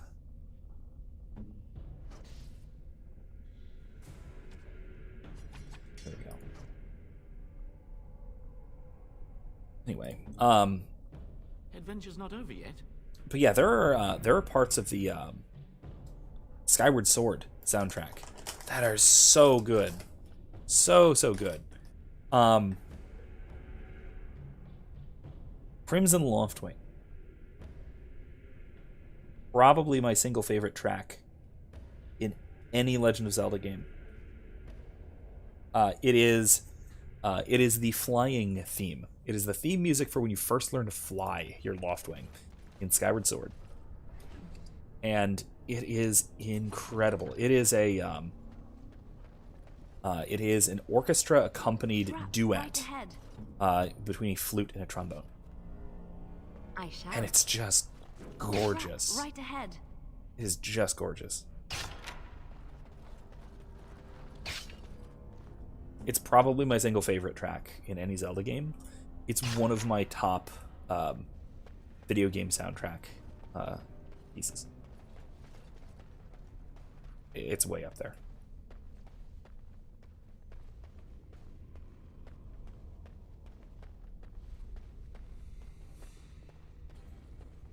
Who's that? Duncan is left.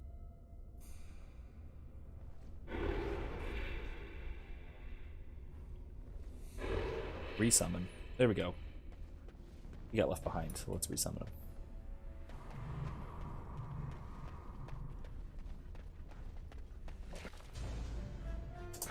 Fireball!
still in combat state.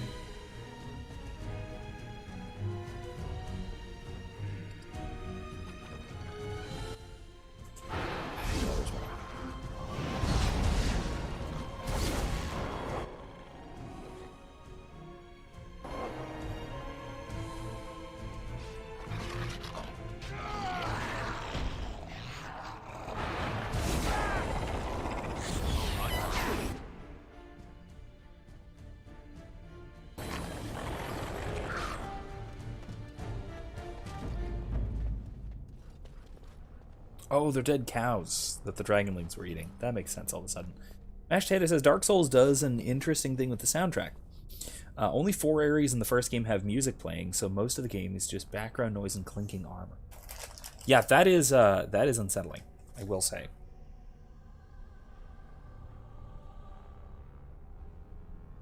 Games that know how to use silence for ambience, and especially for terror,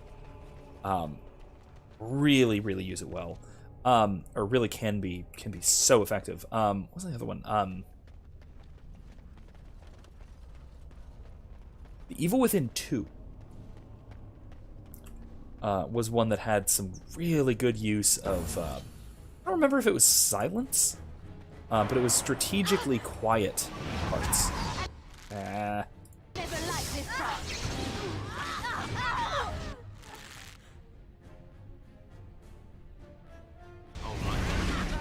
You force our hand.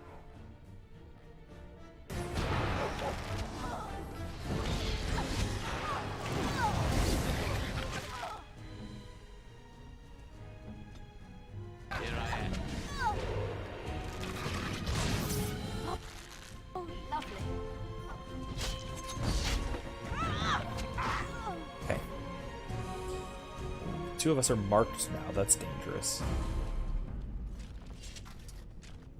Mashed Potato says it's also very disheartening, at the very least unmotivating. I think disheartening fits more so than unmotivating. Because unmotivating, it just sounds like it isn't motivating. Disheartening, it's actively impeding your enthusiasm, and that's the kind of thing that silence can really do at the right moments.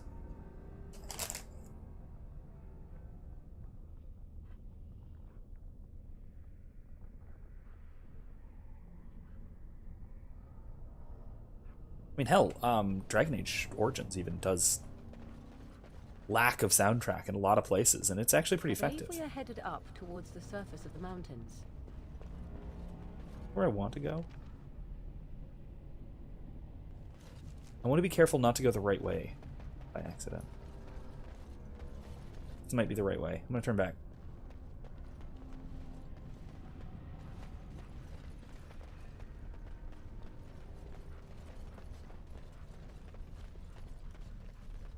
For warning me, Morgan.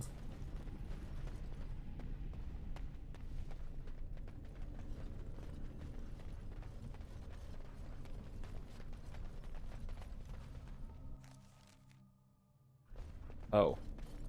That's temple parts. Alright, let's loop back around. It looks like there's one more loop to take.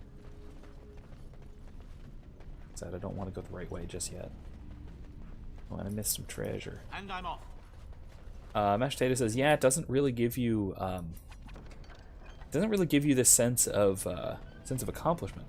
Level design adds to that too. Yeah, there's a lot more goes into game design than is so easily observable. I'm not an expert on it really at all. But this kind of thing is clearly just, well, even this is like, how far ahead are you allowed to see in these twisty-turny caverns? Part of that's a major part of the point. That you're not supposed to see too deep in. Ooh, that's troubling.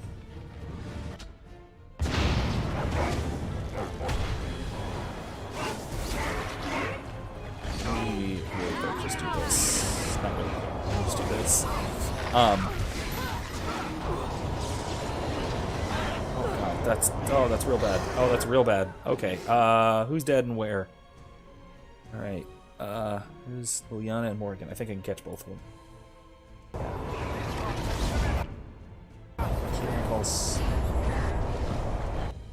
Let's have Morgan take a lyrium potion.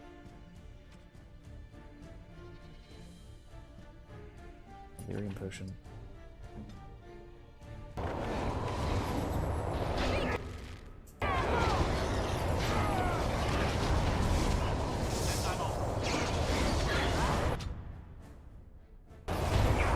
Oh, jeez.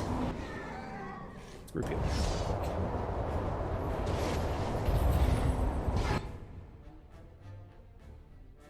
Delirium potion. I need healing.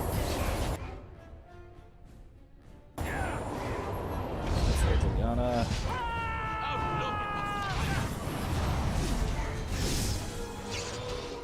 There we go. Ooh, all right. Make scales. Oh, dog's dead. All right. And I'm off. Sorry, pupper. Oh, he's dead. What's happening here? What's going on?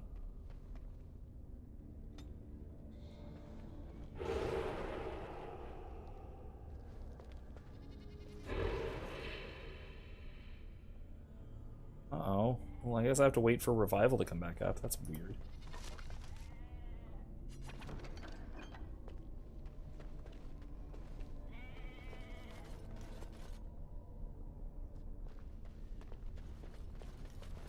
There's goats and pigs in nice cages here. That's really kind of disturbing.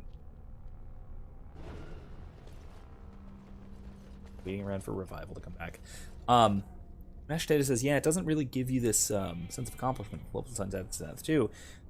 First, you move in somewhat linear path upwards, and you reach the goal, and then you were told about. Then you're told there's this other one, and this other one on a continuous path downward. So it's, I assume, futility is a large element of this. Waiting. I don't like how long this cooldown is, especially out of combat. Especially because this seems to be a glitch. I really hope this actually resurrects him. There we go. Jesus. Where's the tavern? Oh, he's coughing blood. Can't fix it. Right? Well, we got him back. Missy, his name is Duncan, after our fallen master, not Barkspawn. See, I told everyone when we were debating what to name him, I told you that Barkspawn is the canon name for your dog. I still really do like Duncan, though, as a name. I think that's really good. Quick save. I still really do like Duncan.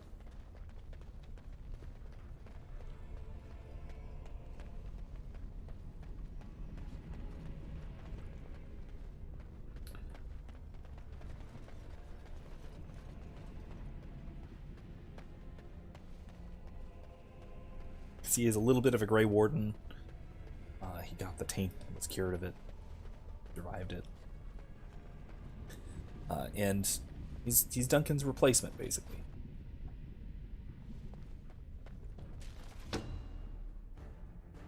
And I'm off.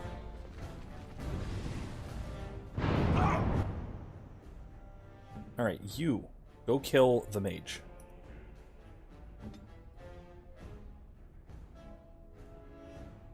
I will put down a firestorm right there.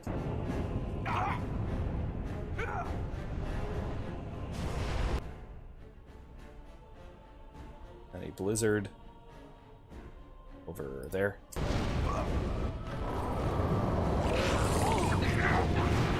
Darn. Oh god, there's a Drake too? This is really bad. Oh god, what have I done?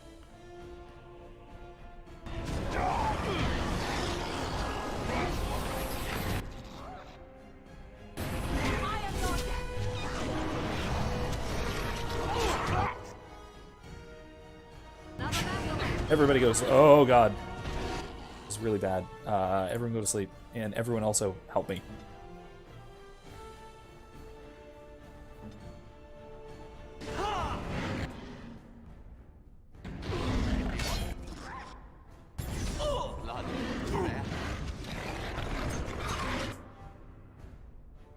Pulse. Alistair, where are you? Why didn't you purge him? Valen. Rupiel. Barkspawn is the best name, Missy says. Erica says, people are allowed to be wrong, I suppose. It is kind of the fandom, the fanon name. I think it's cute, but Duncan is nice and heartfelt. Mashed Potato says, futility and indifference are central themes of Dark Souls, I assume, right? The world repeatedly reminds you that you're just one of the undead that can go hollow and be lost. Guys, don't fight in the chat. Barkspawn's a stupid name, Erica says. Maybe it's a funny nickname. It is a cute nickname? Okay. Hey, listen, pets have, like... If my pets are any indication, if my cats are any indication, every pet has at least 100 names. So... Oh, God, come on! Did I get to Grupio yet? Yeah, that's good, that's good. Grupio.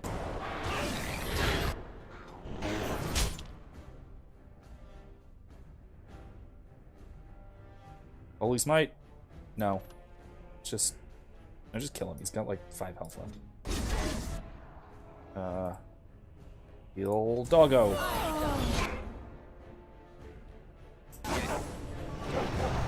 Wow.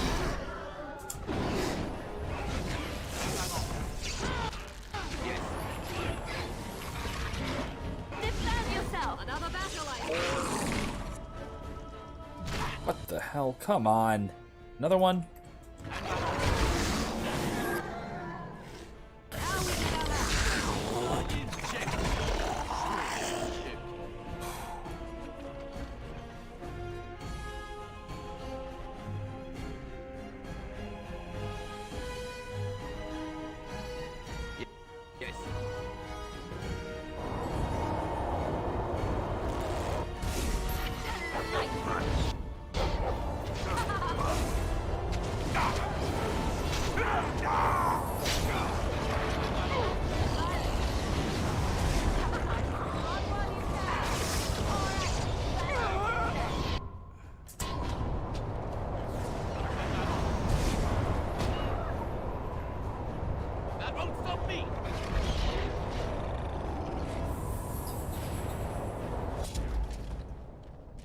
Okay. I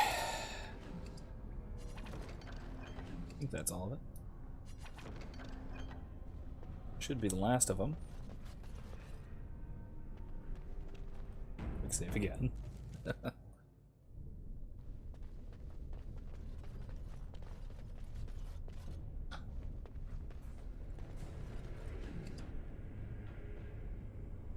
I mean, as far as pets with stupid nicknames, one of our cats is named Turbo. I very often just refer to him as Butt. Because he has a butt. That's it. That's all there is to it. A lot less clever than Barkspawn. So, you know.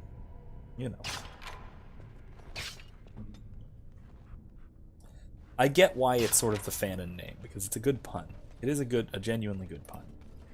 But Spellweaver. Ooh. Mana regeneration, saw resistance, electricity damage. Ooh, I should use this as my secondary weapon. Heck yeah, I'm gonna. Spellweaver. Maybe I could take...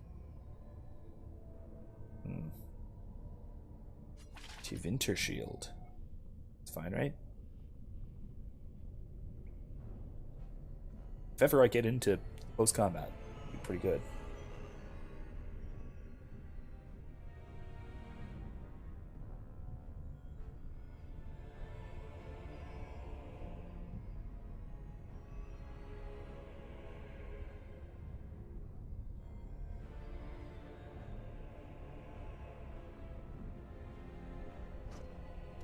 All right. Good to have. Missy's dabbing on Barkspawn haters. Erica, sometimes you get really fancy and call him Butthole. About Turbo. That is true. Because he has one and is one. Both of those are also true. Mashed Potato says I could have named him after Lovecraft's cat. Is that legal? I don't know if that's legal. Erica says he's being a good cat and sleeping behind me, though. Angel left. She was hanging out in here with me, but she's gone.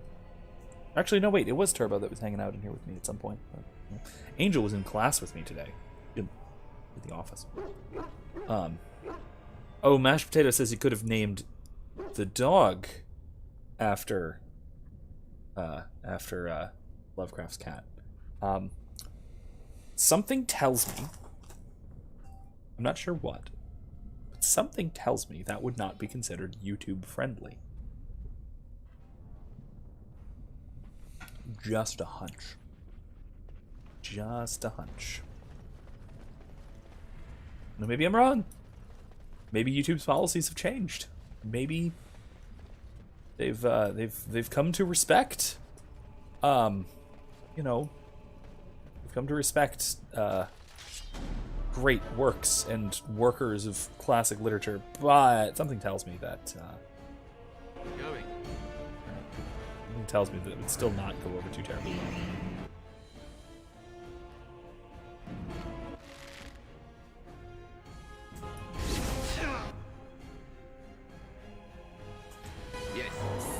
Freeze.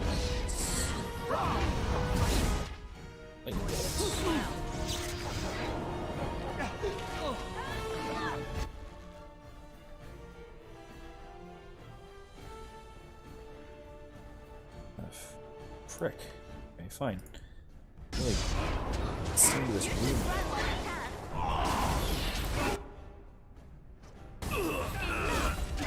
It's your time to die.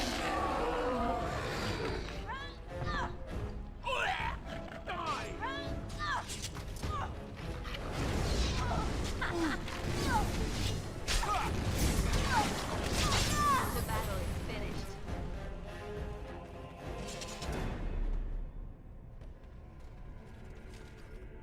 This guy's got like a dinner of dragon eggs. Missy says it would be hilarious though. As Mashed Potato says, gamer word. Matthew says, name him gamer moment. Yeah, okay. Literally gamer word. Yeah, I like gamer word. That is a necklace for a blood mage. I'm not one of those. I'm still considering making Morrigan a blood mage. I still haven't picked her specialization yet. It would be good to have another healer. Arcane Warrior is not great, and it doesn't fit her well at all, because she's already a Transfiguration. So it's really between Arcane Healer and Blood Mage, and I'm leaning a little towards Blood Mage, because I already have one, or Spirit Healer, that's what's called, Spirit Healer. I already have me one, so that I don't know. Next level up, I might decide.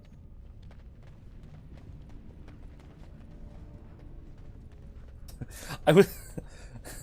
So, speaking of Lovecraft's cat and gamer words, I was just reminded of anyone remember when the Joker came out? And there was this Twitter account called Joker Says the N-Word, and like he said, he had this big old countdown until the movie came out.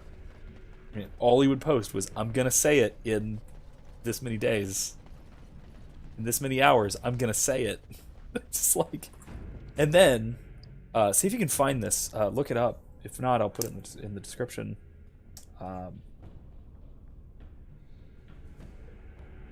It's a really well done cosplay and acting of the Joker. Well, I won't spoil the ending, but you can guess. You can guess. It was really funny. He did it as a live stream, like actually did it as a live stream. I'm not sure if it was actually live or if it was pre-recorded, but he did it as a live stream, and it was simultaneously to Twitter, to YouTube, to one or two others. It might have been Instagram or something. I don't know, but it was absolutely really. The hype was just so great. People were giving him N-word passes, which really just adds to the fun.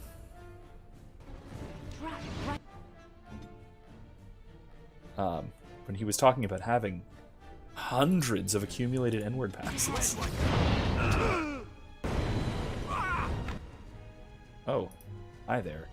Oh, hey, how about I just go to you and then crushing prison?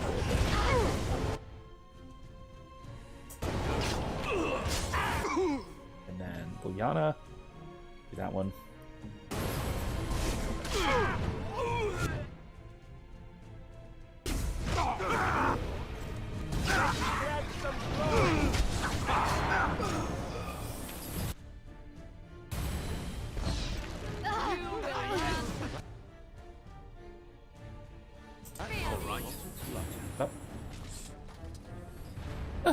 Okay, that wasn't so bad. God, with Crushing Prison, none of these combats are actually that bad. Completely just annihilates. Pick one enemy and just dead. Out of the combat until they're dead.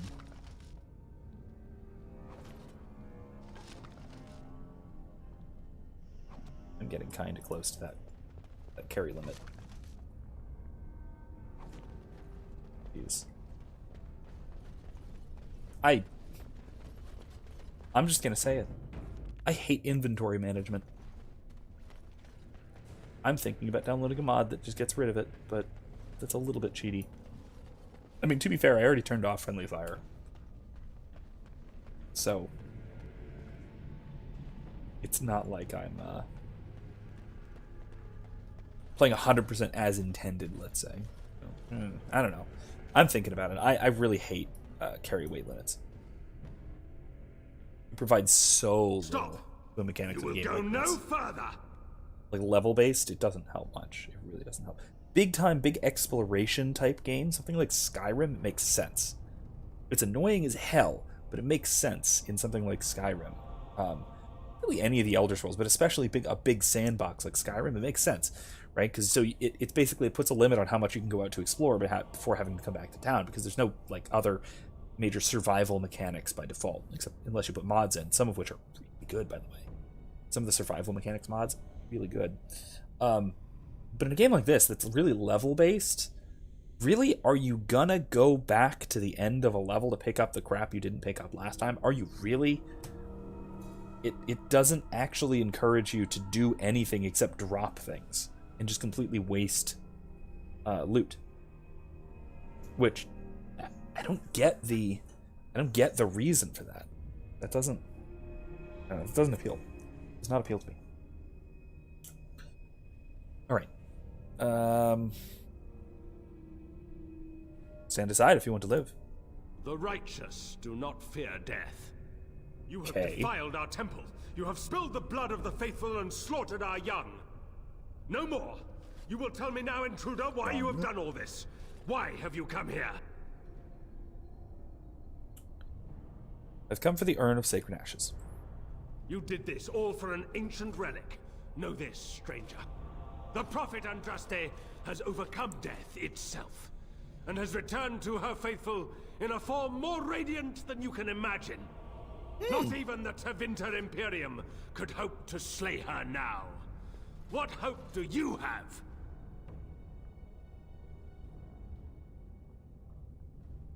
You sure it's not a demon? Sounds like it could be a demon. You're mad. Andraste is dead. You know nothing!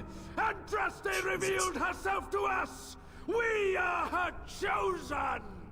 To arms, my brethren! Oh, God, Andraste will grant us victory! What was that? A little... Dude, chill, dude. Chill. Mashed potatoes is based? I don't know what, but...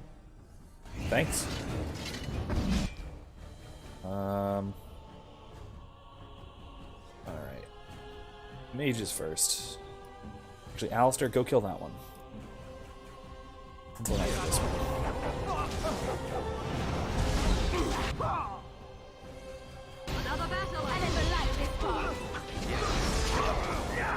Crap, I totally missed. Uh-oh. Uh-oh. Alistair. Oh god, this is really bad.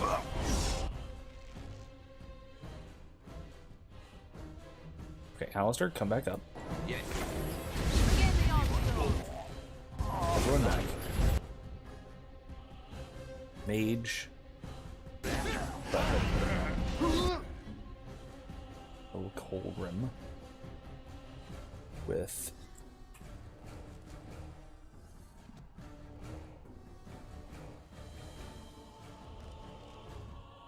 a...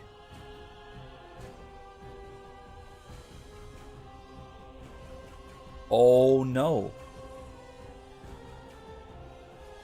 I don't have anything to restore. Oh yeah, I do. Rejuvenate. Saving the day. Okay, I'm done with you now.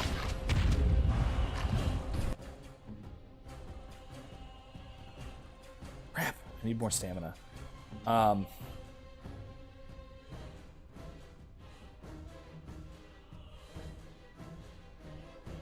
Where do I go?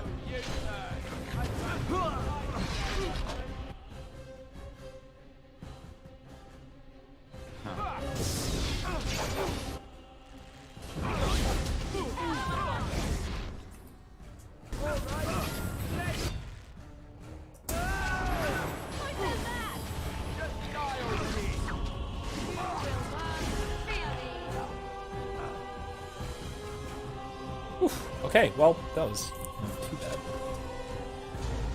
Mashed Potato says, based that you killed their young and essentially griefed them. Ah, jeez. Matthew asks if you can synthesize potions mid-battle. No. You have to be out of combat, and also I don't have any lyrium. Oh, wait, no, it's not lyrium for... Oh, that's right. Hold on. So, that's a good point. I can do that outside of battle. Yeah. I do need to... I probably should make some stamina potions. What? Ew. Do I not have the recipes for any of them? Ah, heck. I don't think I have the recipes for any of them. I don't have the recipes for any stamina potions. Crap. I do need to make that, so I'll make it. And... sure. Alright, well... Oops. Also, yeah, the game was a slideshow there. There was a lot going on. I don't know what's up with tonight. I'm having some issues with lag in the middle of combat. Pilgrim's Horn. Oh, summon the High Dragon. Yeah, let's do that later. Greater Lyrium Potion. Oh, Matthew says stamina potions are DA2 onwards. Oh, okay. Maybe, yeah, you might be right. I thought there was something you could use to restore stamina. Is it just like using elf root? Or something? Something like that, right? Hang on. There's an herb. There's an herb or something that just does it. But not much. Just like a very small amount. Lifestone. Resistance. Not death root. Deep mushroom. That's it. Deep mushroom. Yeah, that's it. Steep mushrooms. Should have remembered that. Matthew says, but if you stock up on lyrium potions, you can use regeneration, mass regeneration. Yeah, that's yes, you can. I don't have mass regeneration yet. That's on the list. Here's my spells if you guys are curious. Oh, it's not regeneration. It's rejuvenation. Which I'll get eventually. I'm still going up. Primal. Working on lightning first. I like Drain Life. I'm probably going to go with regeneration then. I'm probably going to go all the way up lightning, regeneration, mass rejuvenation. Then up these mage stuff, base mage stuff. Again, gradually working on it. Let me quick save. Killed the guy. I don't remember if I already did before I killed the guy, but or after I killed the guy. Hi. How much time do we got? Oh, we do not have a lot of time left.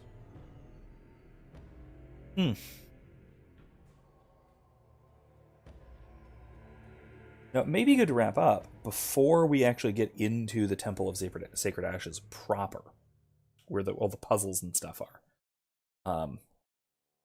That might be a good place to end for the night. Quite possibly. Let's see. Let's see what we're doing here.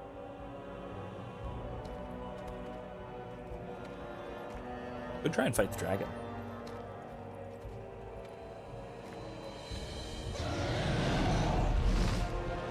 That.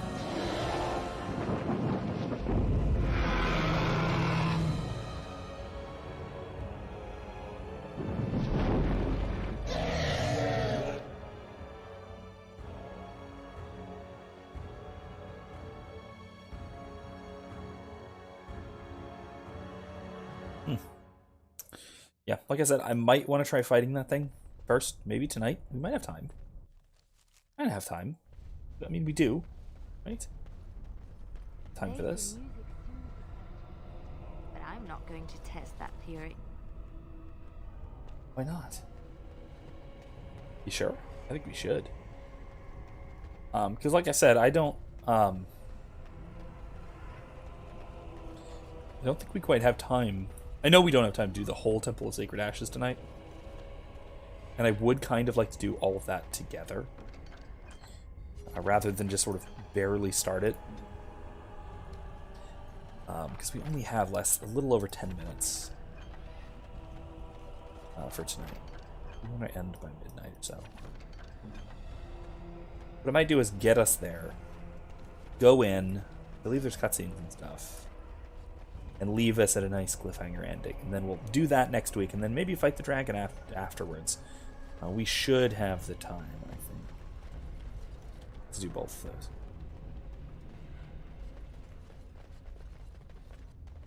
This is slightly less long of a quest than I thought it was, but it is still pretty long, pretty decently long. It's a nice, solid 3 hours, and we're only about 2/3 of the way through. The Gauntlet, that's what it's called. Oh, that's a cool skull thing. Alright, let's go in. Yeah, I think that's what we're going to do. I think we're going to go in. I believe there's a little cutscene or conversation or something right here. And then we'll call it slightly early tonight. I would like to have a snack before I start fasting tomorrow, so there's that. Before it's tomorrow.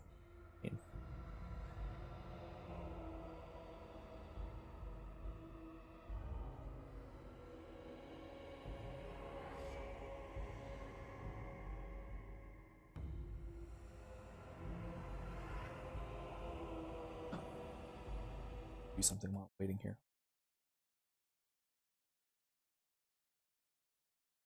That's better. Oof, it's nice to have the human filter off. All right. Anyway, so yeah, I think that's about all, right? Yeah, there wasn't really anything in terms of a cutscene or anything. So let's... Oh, there is a conversation. All right, so what do you guys think? Should we start with the conversation with the Guardian here, or do we call it now? Actually, you know what? We might call it now and start with this. This would be a good place to start next week, right? First week of Easter. Big ol' quest for the Holy Grail style, test of worthiness, that sort of thing. I think that sounds about good. Anyway, I do think that this is a good enough place to stop. So let's go for it, and let's wrap it up for this evening. In any case, I hope everyone has had a good Holy Thursday, and everyone has a good the rest of the Triduum. Blessed Easter. My wife is embarrassed to be married to me. That is understandable, being a lizard. But you like lizards. What are you talking? Okay, wait. Funny story before we finish up. Oh, that was weird.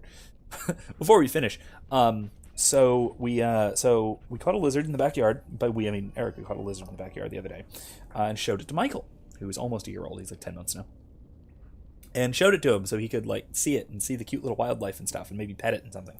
And he goes to eat it. Immediately grabs the lizard and goes right towards his mouth, like he was going to eat this lizard that we caught in the backyard. The poor thing was absolutely mortified. This is the end. The big human thing is feeding it to its young, and yeah, it was hilarious because he has like 2 teeth. He probably couldn't have hurt the thing, and it probably would have bitten his tongue or something, and he would have been very, very upset and unhappy about that. But we thankfully stopped him before either he or the lizard got hurt. So, anyway, that was my funny lizard story with my funny lizard face. So that's like I said, that is about all I have time for tonight. I'm gonna turn this thing off. How do I do that? There it is. I'm back. Anyway, that is about all I have time for tonight. So, Erica says the lizard's life flashed before its eyes. Yes, I saw it in its eyes. It was sheer terror. It was poor thing. Everything turned out fine, so it was funny in retrospect, like we were talking about with SCOTUS and practical jokes. Anyway, thank you all for joining me tonight. It has been a great stream. It has been a great Triduum lead up to Easter. And over the weekend, have a happy Easter. I will be back Monday night for our last Mass Effect 3 stream. We are finishing up. Actually, yeah, if you want to bring him in, the kid can show up in the last couple of minutes. That's fine. But yeah, we can have. We're going to be finishing up Mass Effect 3, the first day of Easter. A nice, appropriate saving of the world, or worlds, as the case might be. On the second day of the Easter season of the year of our Lord 2021. For events that take place in the year of our Lord 2189? 9 or 6. Whatever. Something like that. In any case, it should be a great stream. I want to finish up, and then I want to do a big, nice Q&A over the credits and stuff, and talk about the ending and the endings, plural, and stuff like that. So it should be great. And then next Thursday, once again, we'll be right back here. Finishing up this quest. Hello, little dude. This is the little lizard eater, Michael. Say hi to yourself, Michael. You see you over there? You see that? Who's that? You gonna make noises at people? Or no? You're not gonna make noises at people. You're not, are you? You're just gonna sit and be good. You're just gonna sit and be good. You're gonna stand and be good. Stand up. Stand up. Oh, you're making noises. All right. Oh boy. Anyway, I am back here somewhere. Don't worry. In any case, like I said, thank you for joining me. Next week should be a couple of great streams, and like I said as well, time permitting due to Easter and grading and stuff. But I am very gradually and very slowly working on a couple of other video projects coming up that should be releasing.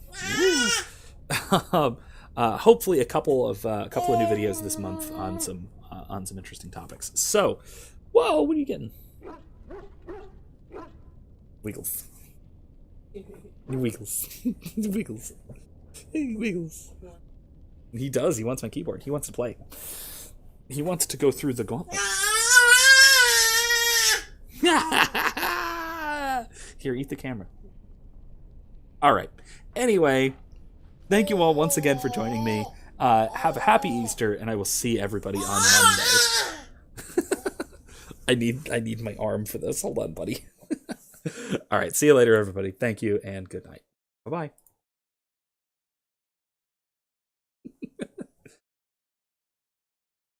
Cute.